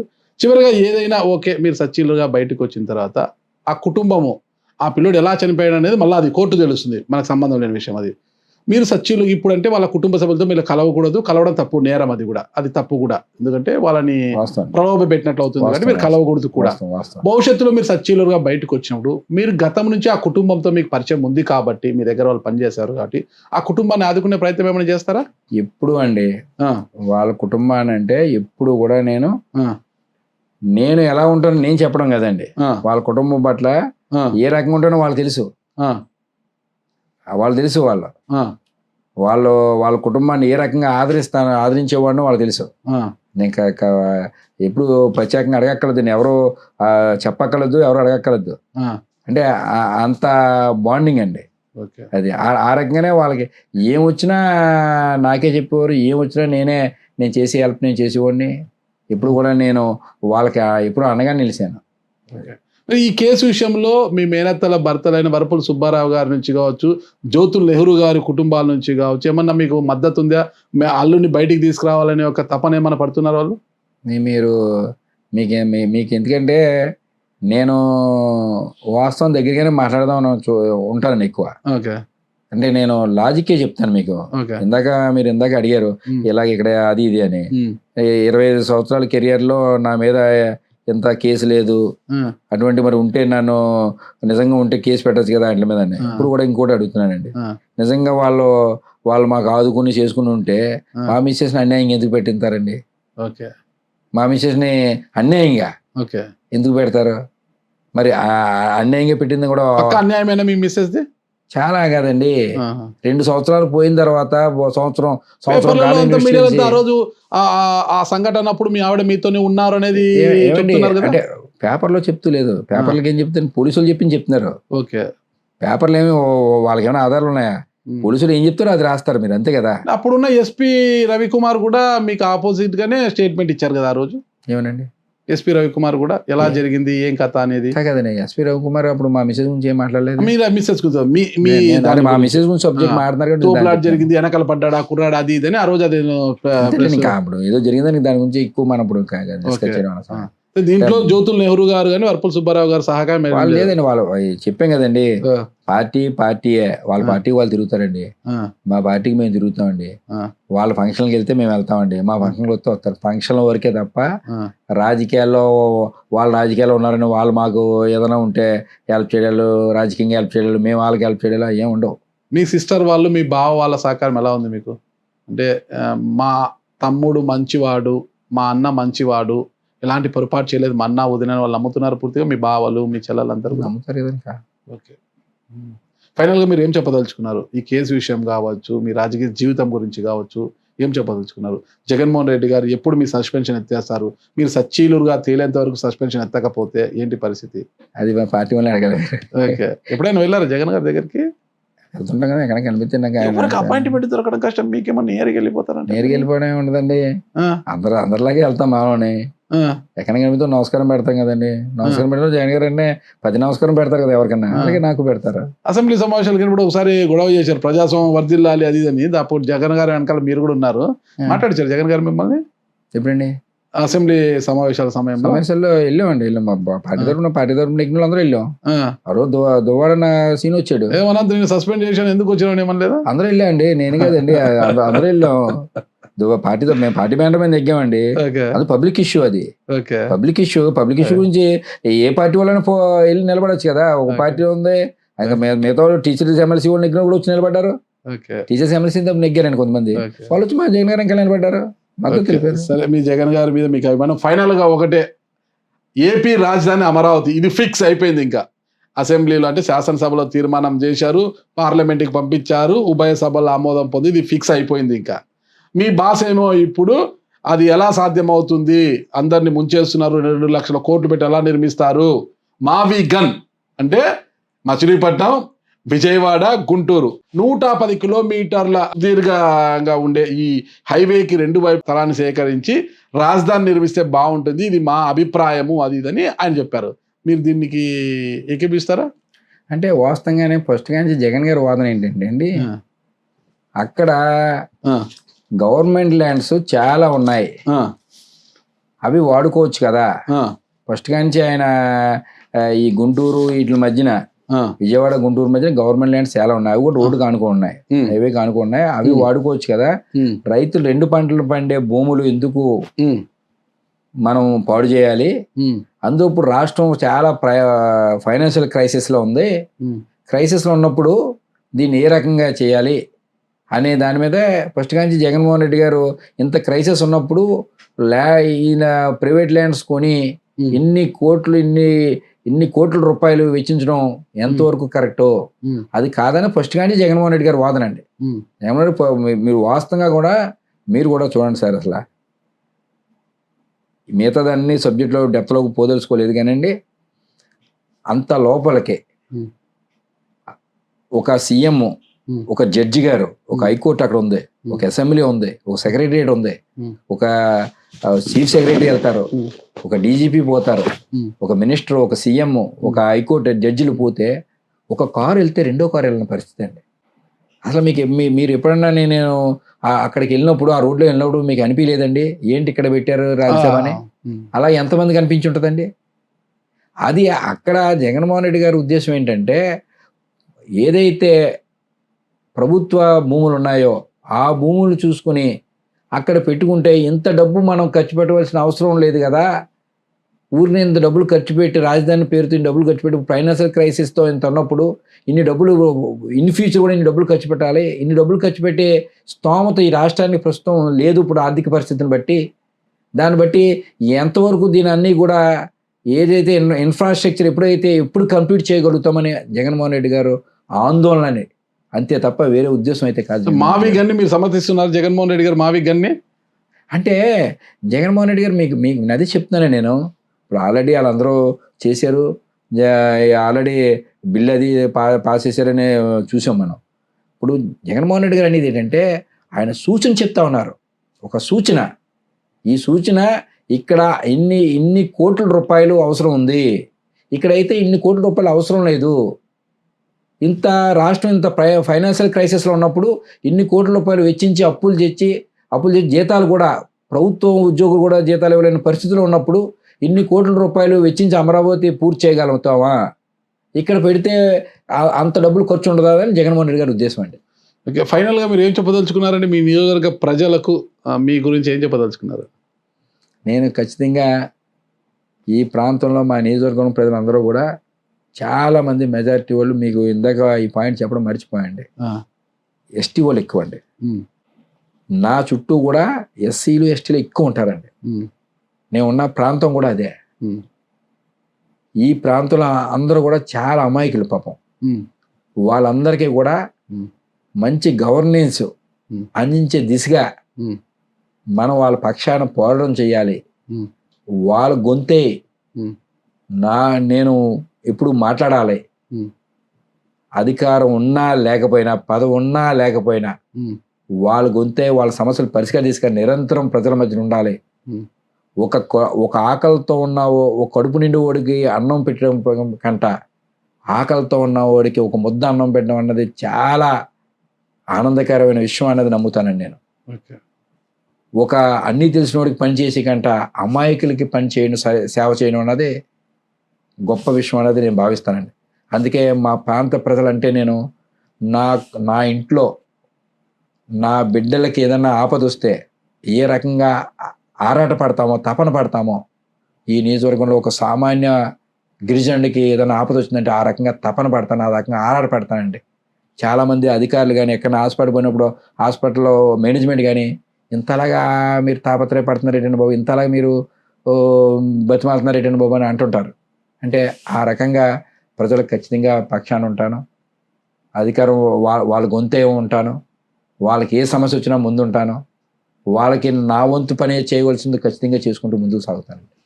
ఫైనల్గా షార్ప్గా చెప్పేయండి, జగనన్నకి ఎంతో దగ్గర ఉండేవాళ్ళు మీరు, మిమ్మల్ని నచ్చి మిమ్మల్ని అభిమానించి ఆయన మీకు ఎమ్మెల్సీ కూడా ఇచ్చారు, మిమ్మల్ని గుండెలో పెట్టుకోడు. అలాంటి జగనన్నకు ఈరోజు దూరం అయిపోయారు, అన్న ప్రేమకు దూరం అయిపోయానే అన్న బాధ ఏం లేదా మీరు? దూరం నేను అవ్వలేదండి. నేను ఎక్కడున్నా ఆయన ఫోటో నా పక్కనే ఉంటది. ఎక్కడ బయట కూర్చొని నేను వెంటనే ఆయనకి వెళ్ళి కనిపిస్తాను. నేను వెళ్ళిపోతాను, నేను ఎక్కడ ఉంటే అక్కడికి ముఖం చూసి వస్తాను. ఓకే, రైట్ అండి, థ్యాంక్ యూ అండి. ఖచ్చితంగా మరి కేసు విషయంలో కోర్టు తీర్పు ఎలా వస్తుందో ఎవరికో తెలియదు. అందరికీ కూడా ఆ కుటుంబానికి కూడా న్యాయం జరగాలి, మీ కుటుంబానికి కూడా న్యాయం జరగాలని కోరుకుంటున్నాను. ధన్యవాదాలండి. నమస్తే.